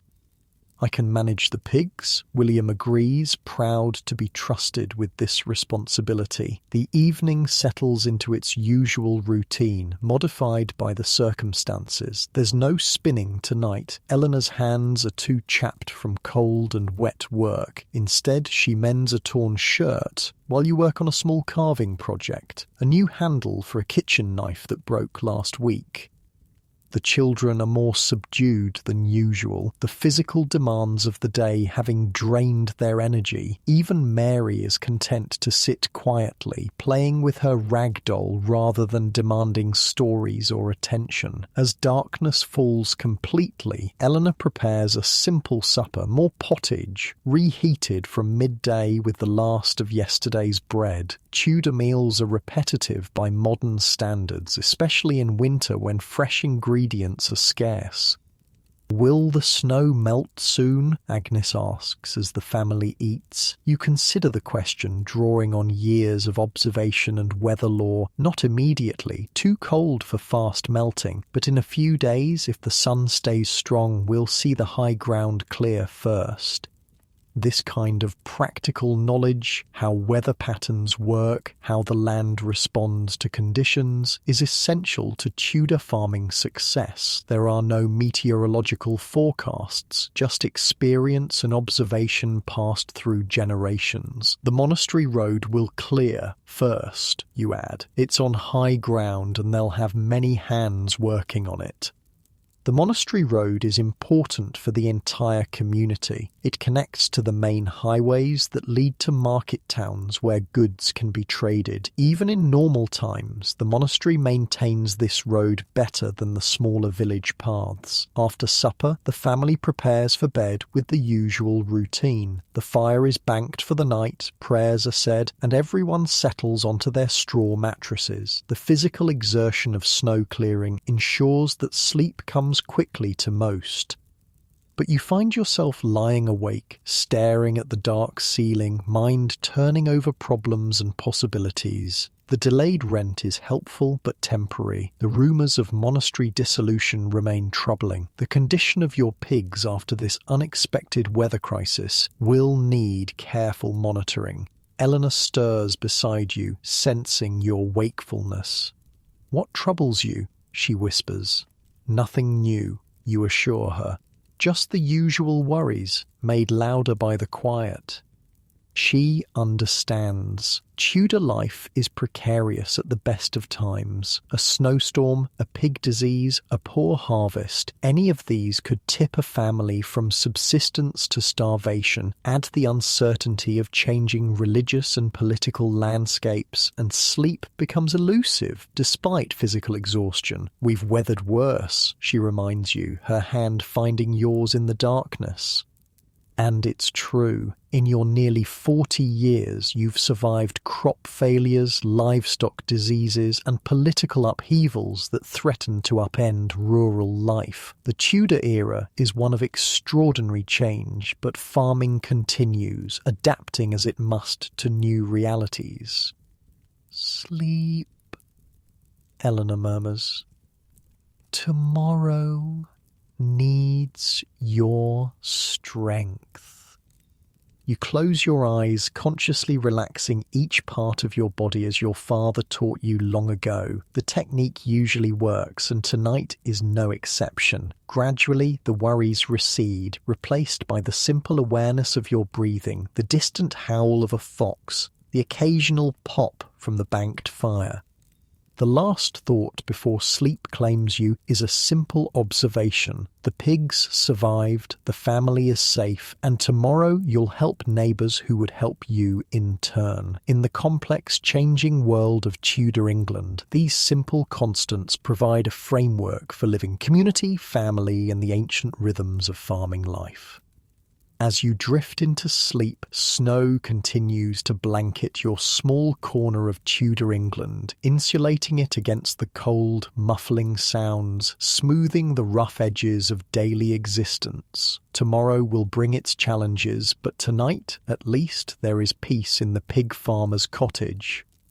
In the hog bog, the pigs sleep too, huddled together for warmth, their breath forming small clouds in the frozen air. Even Brutus, solitary in his pen, has created a nest of straw where he lies curled against the cold. All wait for morning, for food, for the rhythm of Tudor farm life to continue despite snow, despite cold, despite the uncertain future facing monastery lands in a rapidly changing England. The Tudor pig farmer sleeps, gathering strength for whatever tomorrow may bring. The next few days pass in a blur of snow clearing, animal tending and community work. Each morning begins the same. The shock of cold as you leave warm blankets, the careful nurturing of fire from overnight embers, the simple breakfast of porridge or bread, then out into the white world to check on the pigs before joining the village effort. By the third day after the storm, paths are cleared to all the outlying farms. 2 elderly villagers have been brought to the parish church, where a fire is kept burning day and night for those needing shelter. The monastery has indeed opened its storehouses, distributing grain and preserved food to families whose own stores were running low. It's on this third day, as you're helping to clear the main village road, that you first hear the bells, not the regular monastery bells marking the canonical hours. You're all accustomed to those, but an irregular, excited pealing that carries across the snow-covered landscape. "What's that?" Agnes asks, pausing in her work of carrying cleared snow in a basket. You straighten, your back protesting after hours of digging. Something's happening at the monastery. The other villagers have stopped working too, heads tilted toward the sound. Bell ringing outside the regular schedule usually signals either celebration or alarm. Riders coming, someone calls, pointing toward the monastery road. In the distance, you can make out a small group on horseback, moving steadily along the cleared road from the monastery toward the village. Their cloaks are bright splashes of colour against the white landscape. "The abbot's livery," Henry Cook observes, shading his eyes against the snow glare. "And is that Brother Thomas at the front?" As the riders draw closer, you can see that Henry is right. Brother Thomas, the young monk who delivered the message about the delayed rent, is leading a small procession of monastery servants. They're carrying large sacks across their saddles. The village work party moves to the side of the road, making way for the riders. There's a mix of curiosity and wariness in the gathered faces. Tudor common folk are accustomed to respecting authority, but unexpected visits from monastery officials can mean anything from additional charity to new demands. "Good people of Winchcombe," Brother Thomas calls as the riders reach the gathered villagers. "The Lord Abbot sends his greetings and his concern for your welfare after the great snow." There's a murmur of appreciation from the crowd. Such personal attention from the abbot is unusual and welcome. His Grace has ordered additional provisions to be distributed to all tenant families, Brother Thomas continues, gesturing to the sacks. Wheat flour, salt pork, and dried apples from the monastery stores.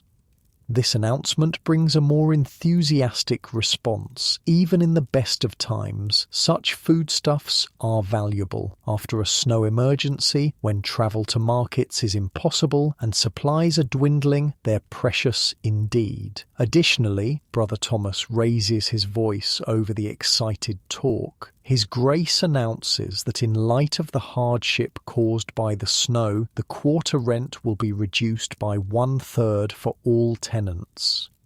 This news brings actual cheers. A rent reduction is rare and significant. It means more of your limited resources can go toward immediate needs rather than obligations to the monastery. The steward will begin collections next week, weather permitting, Brother Thomas concludes. God bless you all for your fortitude in this trial. As the monastery servants begin distributing the sacks, one per family represented in the work party, you find yourself next to Henry Cook in the line. "Generous," Henry comments quietly. "More than I expected." You nod, thinking, perhaps the rumours of dissolution have the abbot worried about his reputation. Henry gives you a sharp look. "Careful, Fletcher, even true words can be dangerous these days." He's right, of course. Tudor England is increasingly a place where casual comments about religious or political matters can have serious consequences. The monasteries are under scrutiny, but criticising either them or the king's policies toward them is risky. When your turn comes, you accept the sack with appropriate gratitude, murmuring thanks to Brother Thomas. The young monk acknowledges you with a slight nod. He remembers his visit to your cottage before the storm.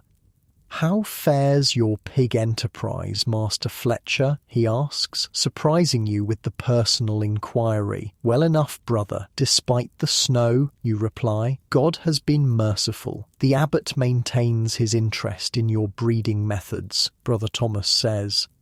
"Perhaps when conditions improve, you might visit the monastery farm to advise our swineherd." This unexpected request sends a ripple of pride through you. To be consulted on pig farming by the monastery is a mark of respect that won't go unnoticed by your neighbours. "I would be honoured, brother," you respond, careful not to appear too eager. Humility is expected in interactions with monastery officials.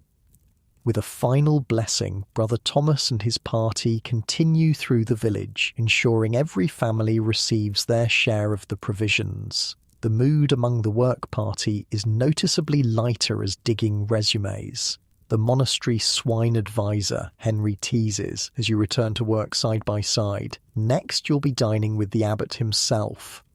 You smile but say nothing. Henry's jest holds a hint of envy, though not malicious. In the careful social hierarchy of Tudor village life, any mark of favour from those in authority can shift one's standing among peers. The work continues through the afternoon, but there's a new energy to it. The monastery's generosity and the prospect of reduced rent have lifted spirits. Even the weather seems to be cooperating, with the sun gaining strength and the first signs of melting on south-facing slopes. By the time you and Agnes head home, carrying your precious sack of provisions, the mood is almost festive. The worst of the crisis has passed and Tudor resilience is reasserting itself. Eleanor meets you at the cottage door, her expression shifting from concern to relief as she sees your burden. "What's this?" "The abbot's gift," you explain, setting the heavy sack on the table. "And better news, the quarter rent is reduced by a third." Her eyes widen. "Truly? That's unusual." Brother Thomas made the announcement himself, Agnes confirms, her cheeks red from cold and excitement. "And he asked Father to advise the monastery swineherd."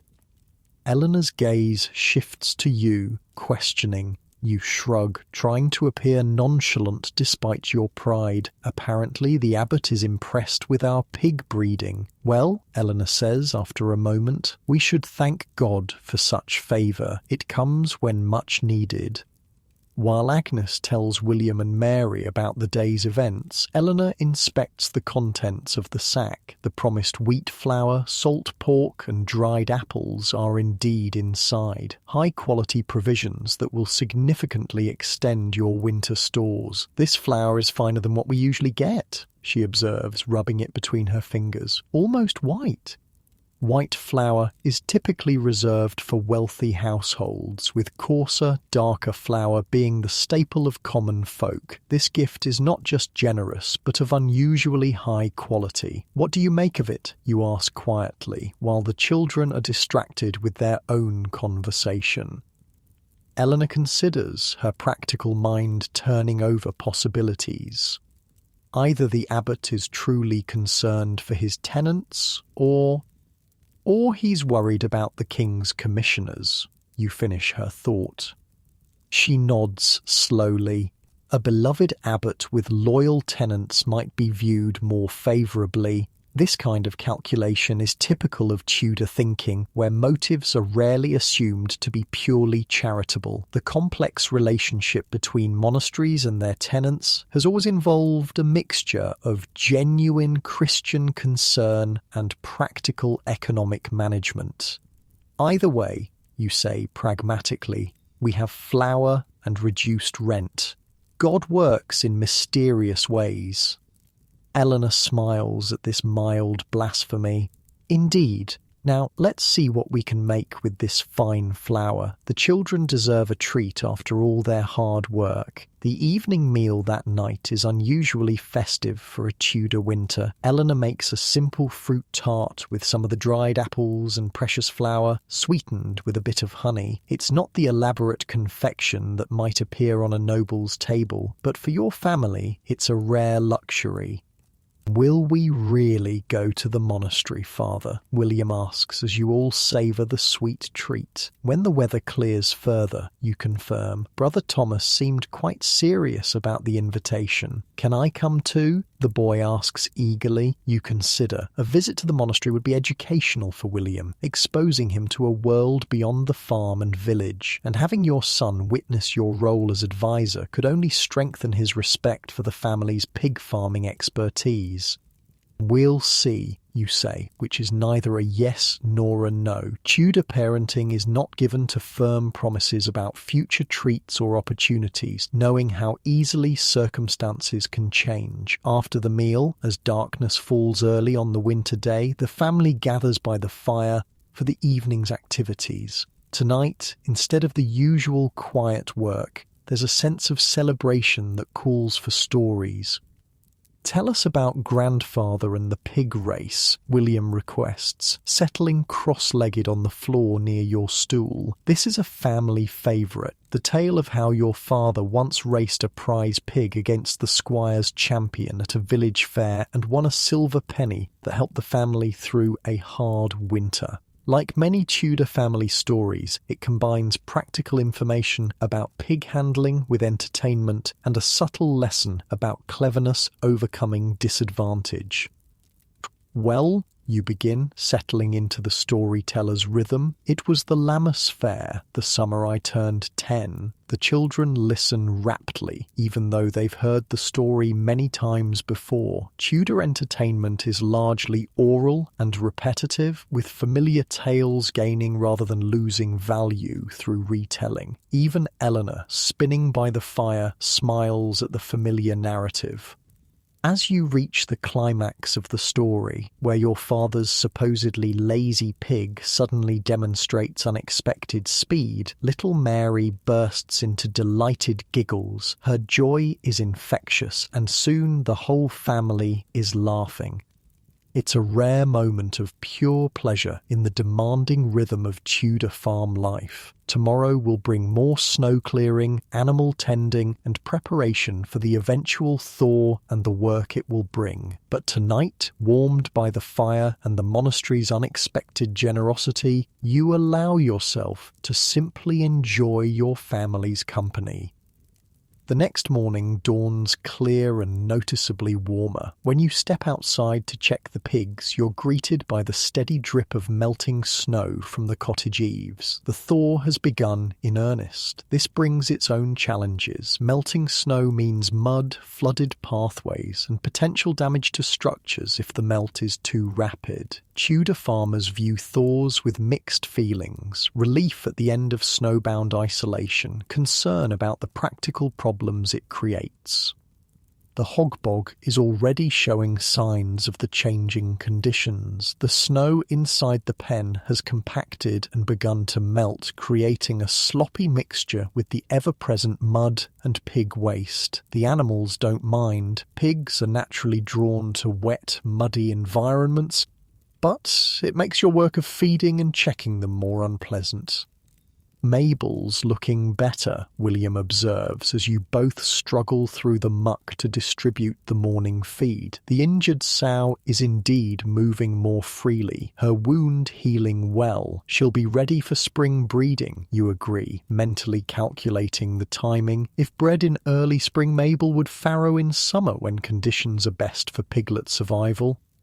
This constant planning, thinking seasons ahead, balancing immediate needs against future opportunities, is central to successful Tudor farming. Nothing happens without consideration of its place in the annual cycle of growth, harvest, and renewal. As you finish the morning pig chores, you notice a figure approaching along the path from the village. The melting snow makes identification difficult at a distance, but as they draw closer, you recognize John Parker, son of Richard Parker, one of the wealthier farmers in the parish. Or Master Fletcher, John calls in greeting as he reaches the edge of your cleared yard. He's a sturdy young man of about 16, already working his father's substantial holdings as preparation for eventually inheriting them. John, you acknowledge, wiping your muddy hands on your jerkin. What brings you this way? Father sent me with a message, the youth explains. There's to be a parish meeting tonight at the church house. All farmers are asked to attend.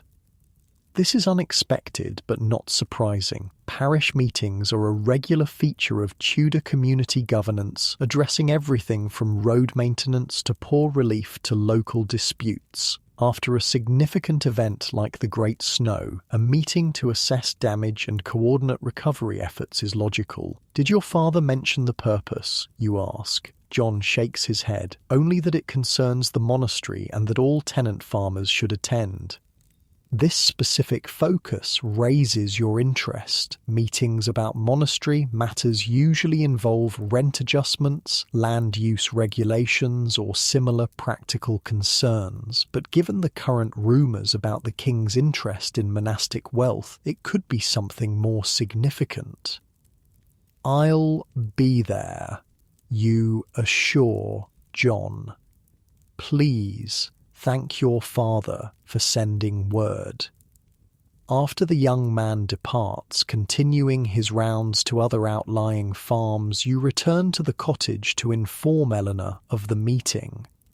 The monastery? She asks, immediately grasping the potential importance. Do you think it's about the dissolution rumours? Perhaps, you allow, or simply about the rent reduction and how long it will apply? Eleanor nods thoughtfully. Either way, we should know where things stand. The uncertainty is worse than bad news. This pragmatic approach to potential trouble is characteristic of Tudor thinking. Better to face problems directly than waste energy on fruitless worry. The day passes in the usual tasks, now complicated by the thawing conditions. Paths that were relatively easy to traverse when frozen solid become treacherous mudslides. Water must be carefully managed to prevent flooding in the hog bog and around the cottage. Firewood, partially buried in melting snow, must be rescued and dried before it becomes too wet to burn effectively. By late afternoon, the monastery bells ring for vespers, reminding you of the approaching meeting time. Parish gatherings typically occur after the workday, but before full darkness makes travel dangerous. I should prepare, you tell Eleanor, setting aside the harness you've been mending. Preparation involves practical matters, changing into slightly less muddy clothes, ensuring the pigs are secured for the night, but also mental readiness. Tudor parish meetings can be contentious, with different interests competing for resources or advantage. As a moderately successful pig farmer but still a tenant rather than a landowner, you occupy a middle position in the village hierarchy. Take the new cap, Eleanor suggests, handing you the woolen head covering she knitted last autumn. It's not fancy by any means, but it's less worn than your everyday one. Appearance matters in Tudor social gatherings, with clothing signalling both practical prosperity and proper respect for the occasion. The walk to the village is challenging in the fading light, with mud sucking at your boots and partially melted snow hiding unexpected holes or stones. You maintain a careful pace, aware that a sprained ankle or worse would be disastrous for the farm's operation. The church house, a building adjacent to the parish church used for community functions, is already crowded when you arrive. Tallow candles provide meagre illumination, their smoky light casting long shadows on the whitewashed walls. The smell is a complex mixture of wet wool, wood smoke, tallow, and the unwashed bodies of farmers gathered in an enclosed space. You spot Henry Cook and make your way toward him, exchanging brief greetings with other neighbours as you pass. Tudor social interactions in such settings are typically reserved, particularly before the official business begins. "Any idea what this is about?" you ask Henry quietly, settling onto the bench beside him. He shrugs slightly. "Steward Blackwell is here, and the parish priest. Something important, I'd wager." Before you can respond, the murmur of conversation dies down as Steward Blackwell steps forward. As the monastery's representative in day-to-day dealings with tenants, he holds significant authority in the parish. "Good people of Winchcombe," he begins, his voice carrying clearly in the suddenly quiet room. "Thank you for attending despite the difficult conditions. We have matters of importance to discuss." There's a rustle of anticipation through the gathered farmers. Tudor common folk are accustomed to announcements from authority affecting their lives, sometimes for better, sometimes for worse. "First," Steward Blackwell continues, "the Lord Abbot wishes me to confirm that the 1/3 reduction in quarter rent will apply to the upcoming payment only. The summer quarter will return to normal rates, God willing." This clarification meets with murmurs of acceptance. A single quarter's reduction is still significant, and few had expected it to continue indefinitely. Second, regarding the damage caused by the great snow, the monastery will provide timber at reduced cost for repairs to any structures that suffered harm. Those needing such assistance should report to me after the meeting.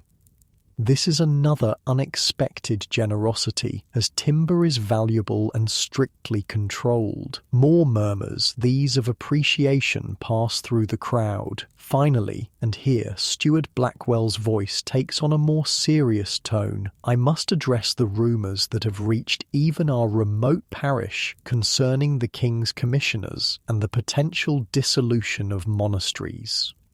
The room falls completely silent. This direct acknowledgement of the rumours you've all been discussing privately is startling. Tudor authority figures typically avoid addressing controversial topics in public settings. His Grace the Abbot wishes it known that Winchcombe Abbey has received no visitation from the commissioners, nor does he anticipate such. The abbey's standing with His Majesty is secure, and its management of lands and tenants has been deemed exemplary. You exchange a quick glance with Henry Cook. This confident assertion contradicts what you've heard about commissioners at nearby Hales Abbey. Either the steward is misinformed, or he's deliberately presenting a more positive picture than reality warrants. Nevertheless, Steward Blackwell continues, in these changing times, His Grace believes it prudent to demonstrate the Abbey's value to both Crown and community. To that end, he has instructed me to announce several initiatives. What follows is a series of proposals clearly designed to strengthen the monastery's position: expanded charitable work in the parish, improvements to the roads connecting abbey lands to market towns, a new programme to identify promising boys from tenant families for education at the monastery school. Additionally, and here the steward's gaze seems to find you specifically in the crowd, the Abbey will be enhancing its farming enterprises, particularly in livestock. Master Fletcher has been invited to consult on improvements to our pig breeding programme, and similar expertise will be sought in other areas. This public acknowledgement brings a few curious glances your way. Being singled out in such a gathering is both an honour and a potential source of neighbour envy. You maintain a carefully neutral expression, neither proud nor falsely humble. The steward concludes with an exhortation to loyalty and continued hard work, followed by a blessing from the parish priest. As the formal portion of the meeting ends, the gathered farmers break into small conversational groups discussing the announcements and their implications. "Interesting," Henry comments beside you. The abbey seems nervous, despite the steward's confidence. "These initiatives come at considerable cost," you observe quietly. "Opening storehouses, reducing rents, providing timber, not the actions of an institution certain of its future." Henry nods slightly. "My cousin at Tewkesbury says their abbey is doing similar, suddenly becoming the most generous landlord in memory." This pattern confirms your suspicion that the monasteries are indeed worried about dissolution, despite public assurances to the contrary. The question is whether their efforts to demonstrate value will sway the king and his commissioners. Before you can discuss further, Steward Blackwell approaches your bench. "Master Fletcher," he acknowledges you with a slight nod. "A moment of your time, if you please." Henry gives you a meaningful look before tactfully moving away to join another conversation group. Private discussions with the steward are significant and potentially advantageous. "Master Steward," you respond, rising respectfully.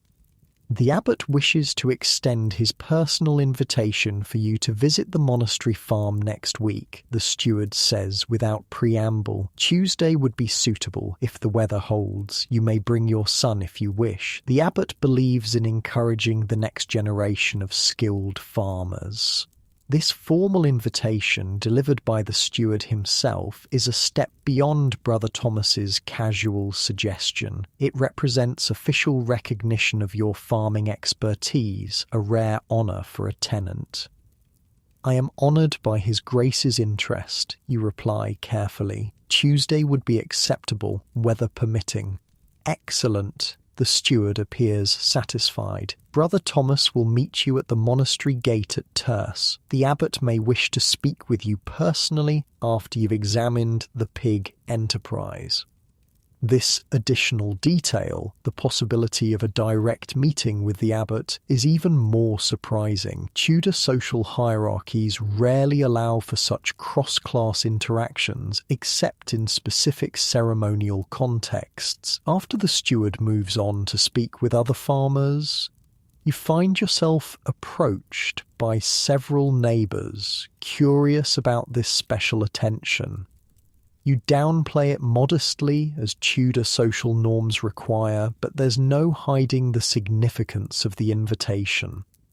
"The abbot himself," Richard Parker comments, having overheard part of your conversation with the steward. "As one of the more prosperous farmers, Parker is both a neighbour and a potential rival for monastery favour. You've risen in the world, Fletcher. Just pig talk," you respond with deliberate humility. "Nothing of great importance."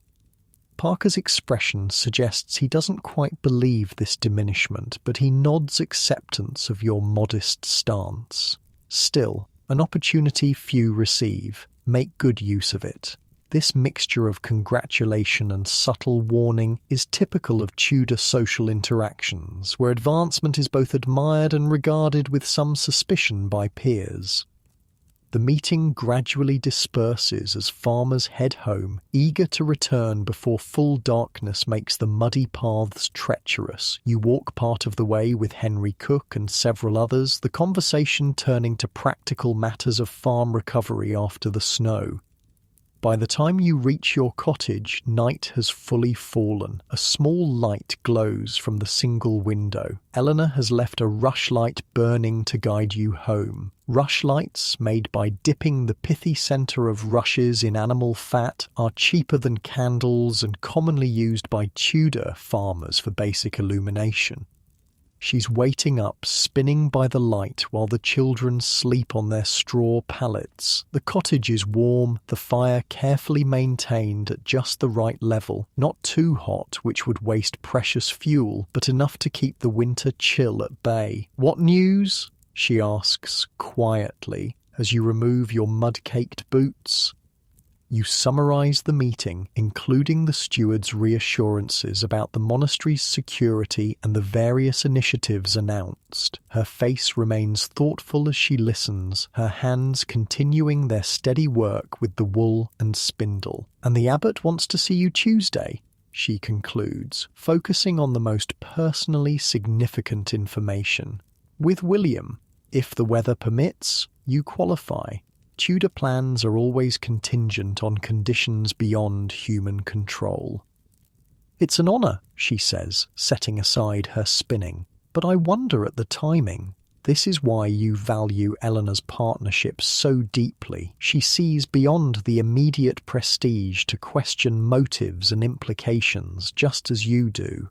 The monastery needs allies among its tenants, you suggest. If the dissolution comes, having prominent local farmers speak well of the abbey's management might influence how the king's commissioners view it." Eleanor nods slowly. "And if the dissolution doesn't come, they've built stronger ties to their most productive tenants. Either way, they benefit. As do we," you point out. "The abbot's favour means protection, opportunities, perhaps better land if any becomes available." This practical assessment of advantage is characteristic of Tudor thinking. Relationships with authority are evaluated not just on emotional terms, but for their concrete benefits. "William will need proper clothes," Eleanor says, already turning to practical matters, "and we should bring a gift, a small piglet perhaps, not the spotted male we owe as rent, but another." The suggestion makes sense. Tudor social interactions at all levels involve gift exchange, establishing and reinforcing bonds of obligation and gratitude. A gift to the monastery would acknowledge the honour of the invitation while demonstrating both your prosperity and humility. "The female with the black spot might do," you agree. "She's healthy but smaller than the others. We can spare her without much loss." With this decided, you bank the fire for the night and prepare for bed. The straw mattress, cold at first, gradually warms with your combined body heats. Outside, the temperature is dropping again with the clear night sky, likely refreezing the day's melt into treacherous ice by morning. Eleanor's breathing soon settles into the rhythm of sleep, but you find yourself still awake, mind turning over the day's events, the monastery's sudden generosity, the steward's confident assertions despite contrary rumours, the unexpected honour of an invitation to advise the abbot. Something is changing in the carefully ordered world of Tudor England. The religious reforms, the king's break with Rome, the scrutiny of monastic wealth, all distant political matters that nevertheless reach into your life as a simple pig farmer. What will the coming months bring? Dissolution of the monastery's new landlords' changed obligations, or will Winchcombe Abbey survive the king's commissioners, continuing its centuries-old stewardship of the land you farm? These questions have no immediate answers, and worrying serves no purpose. Tudor pragmatism asserts itself, and you turn your thoughts to more immediate concerns: the condition of the paths after tonight's refreeze, the health of Mabel's healing leg, the preparation of William for his first visit to the monastery. Gradually, sleep approaches. Your last conscious thought is a simple prayer, not the formal Latin of church services, but the direct appeal of a farmer to whatever divine power might be listening. Keep my family safe. Keep my pigs healthy. Give me the wisdom to navigate whatever changes come. Outside, the night is still and cold under a canopy of stars. The monastery on the hill is dark except for a few windows where monks maintain the night offices of prayer. The village is silent, its inhabitants sleeping after the day's labour, and across the frozen landscape, Thousands of other Tudor farmers like you rest briefly before dawn brings renewal of the eternal cycle of work, survival, and adaptation to changing times. The Tudor pig farmer sleeps, his dreams perhaps filled with fat, healthy swine, generous harvests, and a future secure against the winds of change sweeping through his world. Tuesday dawns clear and mild, a perfect January thaw. The remaining snow melts steadily under a strengthening sun, turning paths to mud, but clearing the way for travel. It seems the weather, at least, favours your visit to the monastery. "Are you nervous?" Eleanor asks as she helps William into his best clothes, which are simply his everyday garments, freshly washed and mended where needed. Tudor farming families rarely own special clothing for occasional use. They simply ensure their regular attire is as presentable as possible for important occasions. "A bit," the boy admits, standing still as his mother adjusts his woolen cap. At 9, he's old enough to understand the significance of visiting the monastery and meeting the abbot, yet young enough to be awed by the prospect. "Remember your manners," she instructs, brushing a speck of straw from his shoulder. "Bow to the abbot and any senior monks. Speak only when spoken to, and stay close to your father at all times." William nods solemnly. These instructions aren't new. Tudor children are taught proper behaviour towards social superiors from an early age, but the reminder emphasises the importance of the day. "And you?" Eleanor turns to you, giving your appearance a critical assessment. "Are you ready to advise an abbot on pig breeding?" There's a hint of teasing in her voice, but genuine concern too. This visit represents an unusual opportunity for a tenant farmer, one that could affect your family's standing in the community and relationship with the monastery for years to come. "I know pigs," you say simply. "The abbot may know scripture and Latin, but I doubt he knows how to select a breeding sow or castrate a young boar." Eleanor smiles at this earthy confidence. It's one of your strengths as a farmer. You respect authority in its proper sphere, but know the value of your own expertise, earned through years of practical experience. The selected piglet, a small female with a distinctive black spot on her flank, has been secured in a wicker carrying basket. It's a simple but effective transportation method, with small air holes allowing the animal to breathe while preventing escape. The piglet squeals occasionally in protest, but seems generally comfortable. "A fitting gift?" you ask, gesturing to the basket. Eleanor nods approval. "Healthy, but not our best. Generous without appearing extravagant." This careful calculation of gift-giving is typical in Tudor society, where presents serve not just as tokens of goodwill, but as statements of social position and aspiration. Too mean a gift would suggest disrespect. Too lavish a one might imply presumption above your station. After a simple breakfast of bread and ale, you prepare for departure. The monastery bells ring out for prime, the first office of the day, reminding you to time your journey to arrive by terce, as instructed. "God be with you both," Eleanor says, standing at the cottage door with Agnes and little Mary. It's the traditional Tudor farewell, acknowledging the dangers inherent in any journey, however short. "And with you," you respond formally, before adding in a lighter tone, "We'll be back before dark, God willing. Don't sell any pigs while I'm gone." This small joke earns a smile from Eleanor and a giggle from the girls. Humour in Tudor households tends toward the practical and situational, often revolving around the daily work that defines family life. The walk to the monastery takes about an hour at William's pace, with the piglet basket adding to the journey's challenge. The recent thaw has left the paths muddy but passable, and the mild temperature makes the walk pleasant by winter standards. "Father," William asks as you approach the village. "Why does the abbot want to talk about our pigs? Doesn't the monastery have its own pig keeper?" It's a perceptive question, showing the boy's growing understanding of farming roles and hierarchies. "They do," you confirm, "but sometimes fresh eyes see things differently. Our pigs have done well these past years. Healthy litters, good growth, few diseases. The monastery has noticed." William considers this thoughtfully, like when you had me help fix the hogbog even though I'm just learning. "Exactly," you agree, pleased at his understanding. Sometimes a new perspective helps, even from someone with less experience.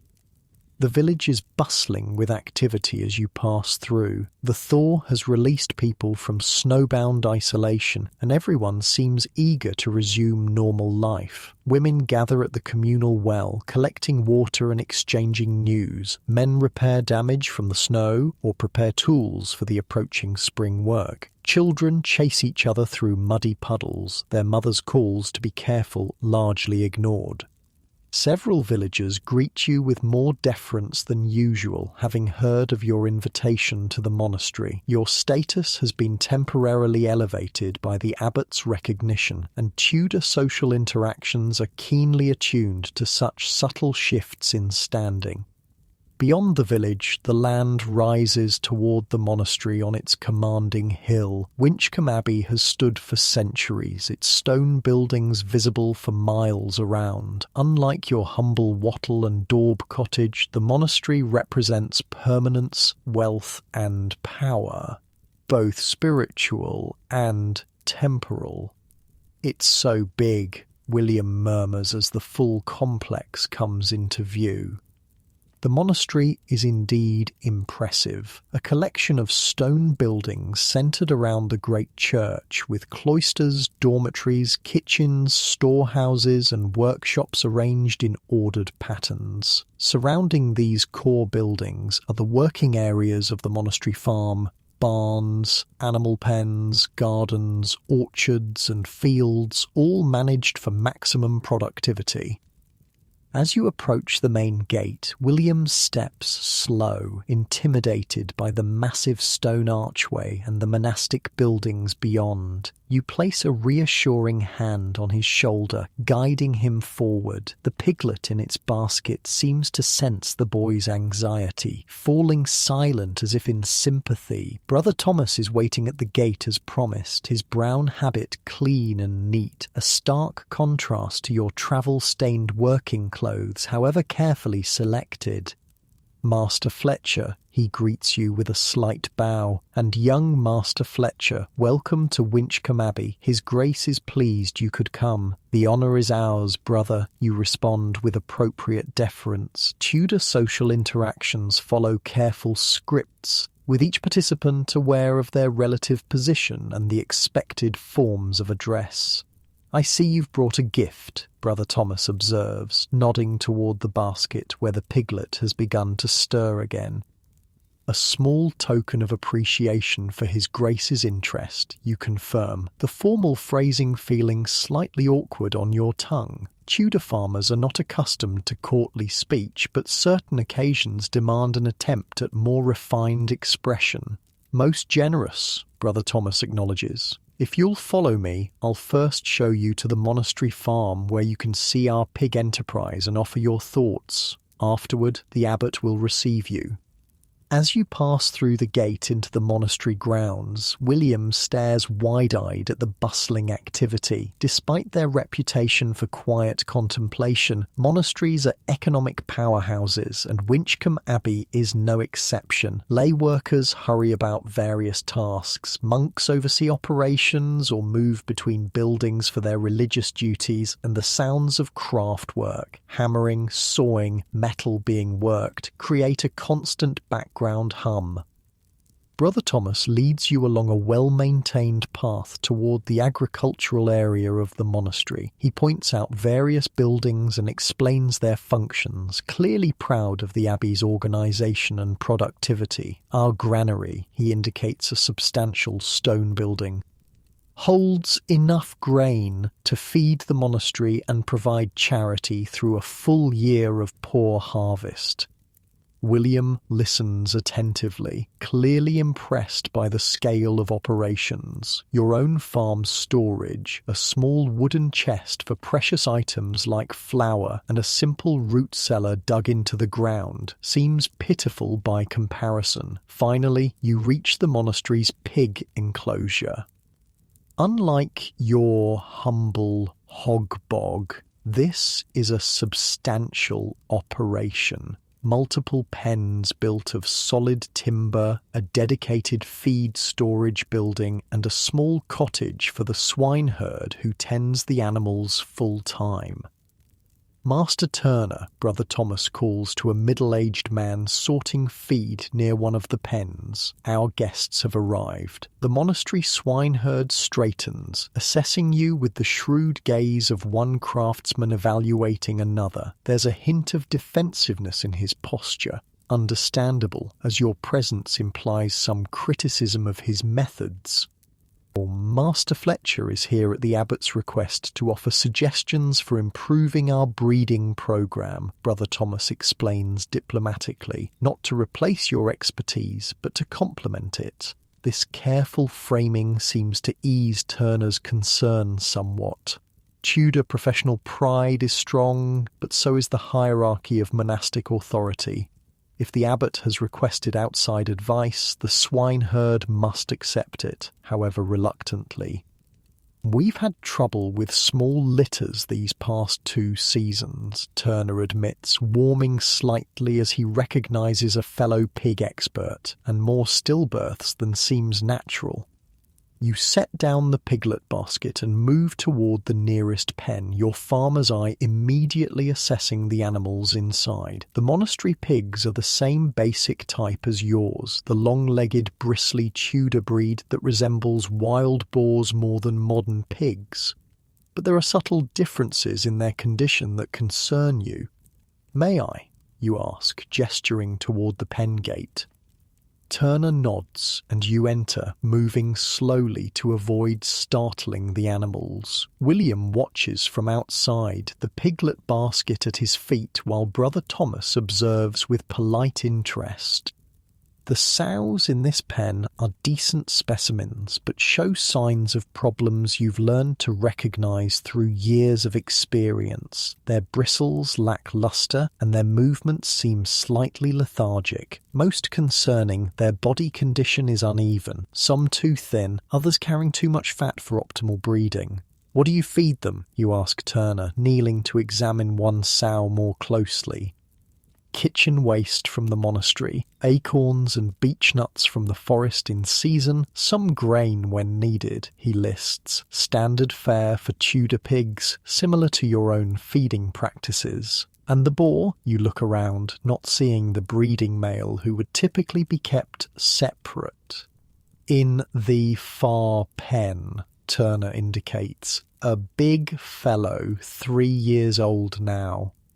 You continue your examination, moving from pen to pen, asking questions and gradually forming a picture of the monastery's pig enterprise. It's substantially larger than your own, perhaps 30 breeding sows compared to your 2, with proportionally more piglets and fattening hogs.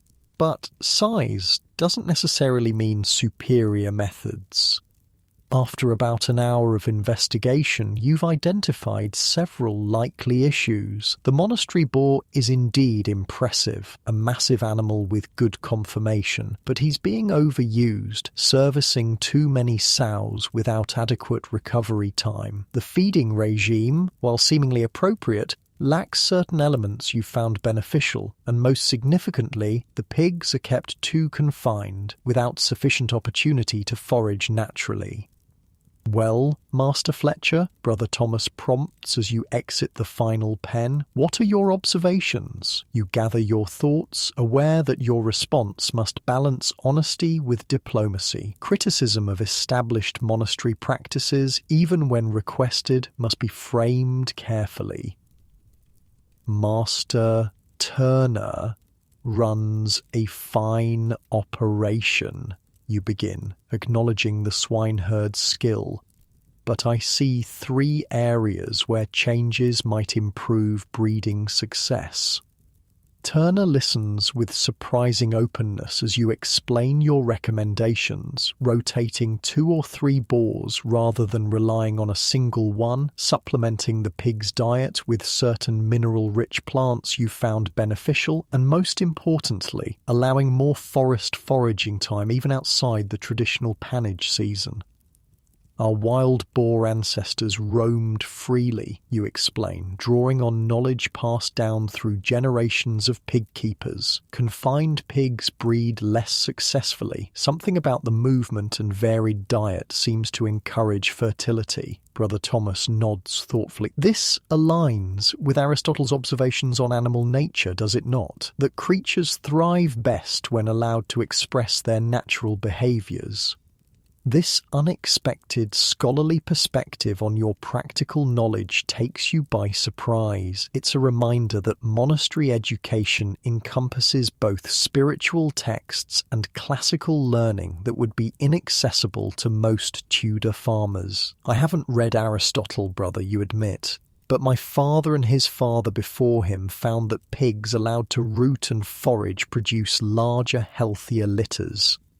This reference to generational wisdom resonates with Tudor values of tradition and inherited knowledge. Even Turner, initially defensive, seems to consider your suggestions with growing interest. We could expand the wooded area of the pig enclosure, he muses. That grove beyond the current fence has good rooting ground. And perhaps acquire another boar or 2, Brother Thomas adds, from Master Fletcher's stock if he's willing to sell.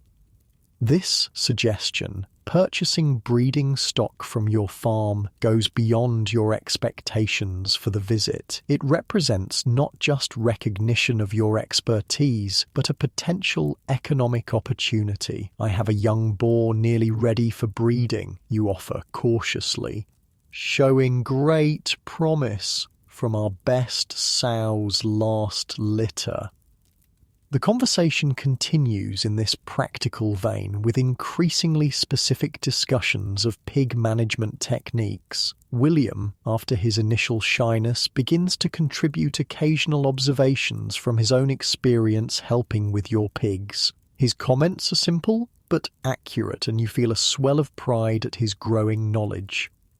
Eventually, Brother Thomas checks the position of the sun. The abbot will be available soon, but first, let's break our fast. You must be hungry after your journey and these discussions. This invitation to dine at the monastery is another honour, one that elevates your visit from mere agricultural consultation to social recognition. Tudor meals are highly structured by social class, with who eats what, where, and with whom carefully determined by status.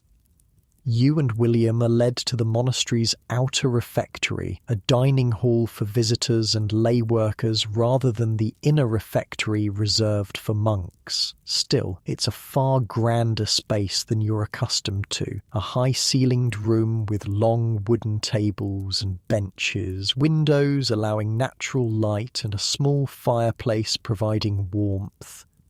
The meal served is simple by monastery standards, but luxurious to a Tudor farmer. Fresh bread made from finely milled white flour, a portion of well-cooked fish, it being a day when meat is forbidden by religious custom, a small serving of preserved fruits, and ale of superior quality to your home-brewed variety. William eyes the white bread with particular wonder. On your farm, bread is made from coarse, dark flour, the white variety being a luxury reserved for special occasions. He waits for your nod before taking a piece, his manners impeccable despite his obvious hunger. The abbot will be pleased with your recommendations, Brother Thomas comments as you eat. He has a particular interest in improving all aspects of the monastery's productivity. In anticipation of the king's commissioners, you ask, the question slipping out before prudence can stop it. Brother Thomas's expression remains carefully neutral. His Grace believes in good stewardship regardless of external circumstances. But yes, demonstrating the abbey's value to the community and the crown has taken on additional importance in recent times.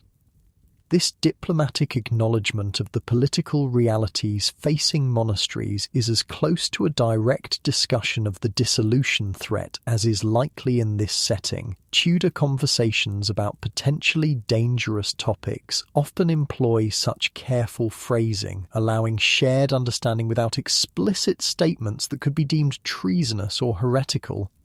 After the meal, you retrieve the piglet basket from where it was safely stored during your inspection of the monastery pigs. The animal has settled during the wait, curled up comfortably in its temporary home. Brother Thomas leads you from the agricultural area toward the more formal central buildings of the monastery. William stays close beside you, clearly intimidated by the increasing grandeur of your surroundings. The simple wooden structures of the farm give way to stone buildings with architectural flourishes that speak of centuries of accumulated wealth and craftsmanship. The abbot receives visitors in the parlour, Brother Thomas explains as you approach a particularly imposing building. It's one of the few monastery spaces where regular conversation is permitted. This is a reference to the Benedictine rule of silence that governs much of monastic life, another world entirely from the casual chatter of a farming household. The contrast between your daily existence and the ordered, rule-bound life of the monks has never been more apparent than in this moment. The parlour proves to be a modestly sized room with plastered and painted walls, a luxury compared to your cottage's bare wattle and daub, furnished with several wooden chairs, a table and a small writing desk. A fire burns in a proper stone fireplace, warming the space to a comfortable temperature rare in Tudor winter. "Please wait here," Brother Thomas instructs. "His Grace will join you shortly." Left alone with William, you take the opportunity to give last-minute reminders. Remember bow when the abbot enters, address him as Your Grace, answer questions truthfully but briefly. The boy nods nervously, his eyes darting around the unfamiliar surroundings. The piglet, in its basket, perhaps sensing the tension, gives a small grunt but remains otherwise quiet. After a few minutes, the door opens to admit Abbot Montague. He's a tall, thin man of about 60, with the scholarly stoop of one who has spent decades bent over manuscripts. His habit is the same brown wool as Brother Thomas's, but the quality of the fabric is noticeably finer, and he wears a pectoral cross of silver that glints in the firelight. You and William bow immediately, the gesture awkward but sincere. Tudor physical expressions of respect follow prescribed patterns, with depth of bow corresponding to the social distance between the parties. Master Fletcher, the abbot acknowledges you with a slight inclination of his head. And young Master Fletcher, welcome to Winchcombe Abbey. "Thank you for your Grace's invitation," you respond, the formal phrasing feeling stiff on your tongue. "We are honoured by your interest in our humble pig enterprise." "Not so humble, from what I hear," the abbot replies, moving to take the chair nearest the fire. He gestures for you and William to sit on the bench opposite, a courtesy that acknowledges your status as invited guests rather than petitioning tenants. Brother Thomas speaks highly of your breeding methods, and Brother Steward reports your rent payments are always prompt. This combination of agricultural and financial approval is typical of Tudor evaluations where moral worth and economic reliability are often conflated. A good farmer pays his rent on time. A tenant who falls behind is considered not just financially unreliable, but morally suspect. "We've brought a small token of appreciation," you say, indicating the piglet basket. "A female from our best sow's most recent litter. She shows promise for breeding." The abbot nods approval at this appropriate gift.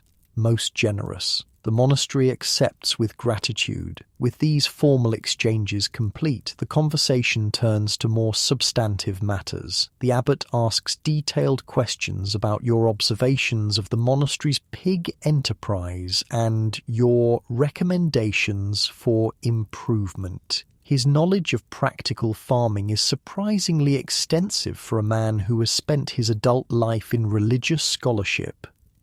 Brother Thomas mentioned your suggestion about forest foraging, he notes, an interesting return to natural methods rather than the more controlled feeding some modern agricultural writers advise.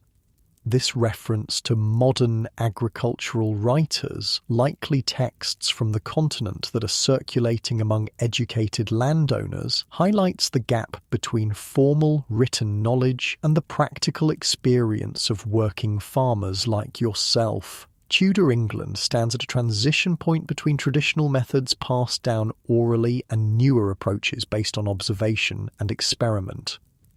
"I can only speak to what works with our pigs, Your Grace," you respond carefully. "Each year that we've increased foraging time, we've seen larger litters and healthier piglets." The abbot seems pleased with this pragmatic approach. Results matter more than theories, in farming as in spiritual matters.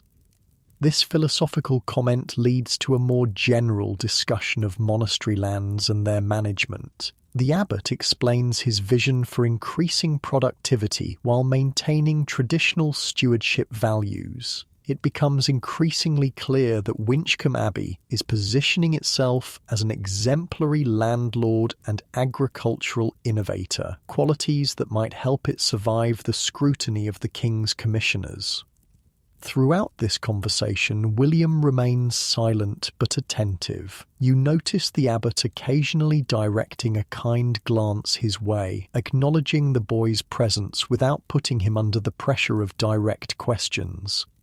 Eventually, the discussion returns to specific arrangements for cooperation between your farm and the monastery's pig enterprise. The abbot proposes purchasing your promising young boar, offering a fair price that would significantly ease your financial situation.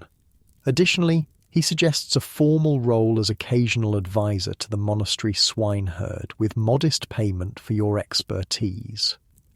Such an arrangement would benefit both the abbey and your family, the abbot concludes. Do you find these terms acceptable, Master Fletcher? The offer is genuinely generous, providing both immediate income and ongoing connection to the powerful monastery. In the uncertain climate of potential dissolution, having such a relationship could prove valuable regardless of who eventually controls the abbey lands. "Most acceptable, Your Grace," you confirm. "I'm honoured by your confidence." With business concluded, the abbot rises, signalling the end of the audience. You and William stand immediately, bowing again as protocol requires. "Brother Thomas will see to the details," the abbot says, "and I believe he has something for young Master Fletcher before you depart." This unexpected mention brings a look of surprise to William's face. Tudor children rarely receive gifts from authority figures outside their immediate family. As you leave the parlour, Brother Thomas is waiting in the antechamber. He leads you back toward the monastery gate, explaining the practical arrangements for delivering your young boar and beginning your advisory role after the winter ends. Near the gate, he pauses. "The abbot mentioned a gift for the boy," he says, producing a small package wrapped in linen cloth. "A token of appreciation for his attentive behaviour today." William accepts the package with wide eyes, looking to you for permission before unwrapping it. Inside is a small book, an extraordinary gift in Tudor England, where books are expensive luxury items rarely owned by farming families. "It's a bestiary," Brother Thomas explains. "A book about animals, with pictures." The abbot thought it appropriate for a future pig farmer with an observant eye. The book is clearly not new. Its pages show signs of handling and the binding is somewhat worn, but it represents a value far beyond anything you could provide for your son. More importantly, it signifies the abbot's recognition of William's potential, a powerful endorsement in a society where advancement often depends on patronage from those in higher positions. "Thank you, brother," William manages, his voice barely above a whisper. "Please thank His Grace for me." The walk home feels considerably shorter than the journey to the monastery, despite carrying the empty piglet basket. William clutches his precious book, occasionally opening it to marvel at the colourful illustrations of animals, both familiar and fantastical. A successful day, you observe as the cottage comes into view, smoke rising reassuringly from its chimney. William nods, his expression thoughtful. "Father, could I learn to read properly, to understand the words in the book, not just look at the pictures?" The question represents a potential turning point. Tudor literacy is limited, with formal education available primarily to the wealthy or those destined for the church. But basic reading is taught at the parish school for a small fee, and William has shown an aptitude for learning. "We'll see," you say, considering the practical implications. Reading takes time away from farm work, but perhaps during the quiet of winter, it's not a commitment, but it's not a refusal either. The monastery visit has opened a window to possibilities beyond the expected path of a pig farmer's son following his father's trade. Tudor society is changing, with new opportunities emerging alongside traditional ways of life. Eleanor and the girls are waiting anxiously for your return, eager to hear about the visit. As you approach, little Mary spots you first, running to meet you with excited calls that bring the others to the cottage door. "How was it?" Eleanor asks as you reach the yard. "Did you meet the abbot?" "We did," you confirm, smiling at her barely contained curiosity. "And he's buying our young boar, plus wants me to advise his swineherd come spring." This news brings a look of relief to Eleanor's face. The additional income will ease the constant financial pressure of tenant farming, providing a small buffer against the uncertainties of the coming year. "And look what I got," William exclaims, unable to contain his excitement any longer. He shows the book proudly, explaining the abbot's gift with a mixture of awe and delight. The family gathers around the cottage table as you recount the day's events in detail. Eleanor listens with particular attention to your description of the abbot's manor and the undercurrents of concern about the monastery's future. Agnes is fascinated by your description of the monastery buildings and the glimpse of a world beyond the village. Mary simply wants to know if the monastery pigs are as big as yours. "Bigger," you tell her with a smile, "but not as clever." As the winter afternoon fades toward evening, the family settles into its usual routine. The pigs must still be fed, the fire maintained, the evening meal prepared. Tudor daily life continues its rhythm regardless of unusual events or opportunities. But something has shifted in your perspective. The monastery visit has connected your small farm more directly to the broader currents of change flowing through Tudor England. The dissolution that seemed a distant political matter now has potential personal implications, for better or worse, depending on how events unfold. After the children are asleep, you sit with Eleanor by the fire, sharing the last of the ale and the more nuanced observations you didn't mention in front of the young ones. "The abbot is worried," you conclude. "For all his confidence in public, he's preparing for the possibility of dissolution." Eleanor nods thoughtfully. "Why else make such efforts to demonstrate the monastery's value, or build connections with reliable tenants? The question is whether it will be enough," you muse, watching the fire's dying embers. "The king seems determined from all we hear." "And if dissolution comes?" Eleanor asks the question that has hovered between you for months. You consider carefully before answering. Then we adapt, as Tudor farmers have always done. Whether our rent goes to an abbot or a new lord, pigs still need tending, and we know pigs. This pragmatic approach, focusing on what can be controlled rather than distant political decisions, has served your family well through previous upheavals. It represents the resilience that characterizes Tudor rural life, the capacity to bend without breaking in the face of change. Eleanor reaches for your hand, her practical nature reasserting itself. Whatever comes, we face it together, as we always have. The simple affirmation carries the weight of years of partnership through hardship and occasional joy. Tudor marriage at its best is a practical alliance, with emotional bonds strengthened through shared struggle and achievement rather than romantic notions. Outside, the winter night settles over the farm. The pigs sleep in their newly repaired hog bog. The leftover snow melts gradually in the slightly warmer temperatures, and the monastery bell rings distantly for Compline, the final prayer office of the day.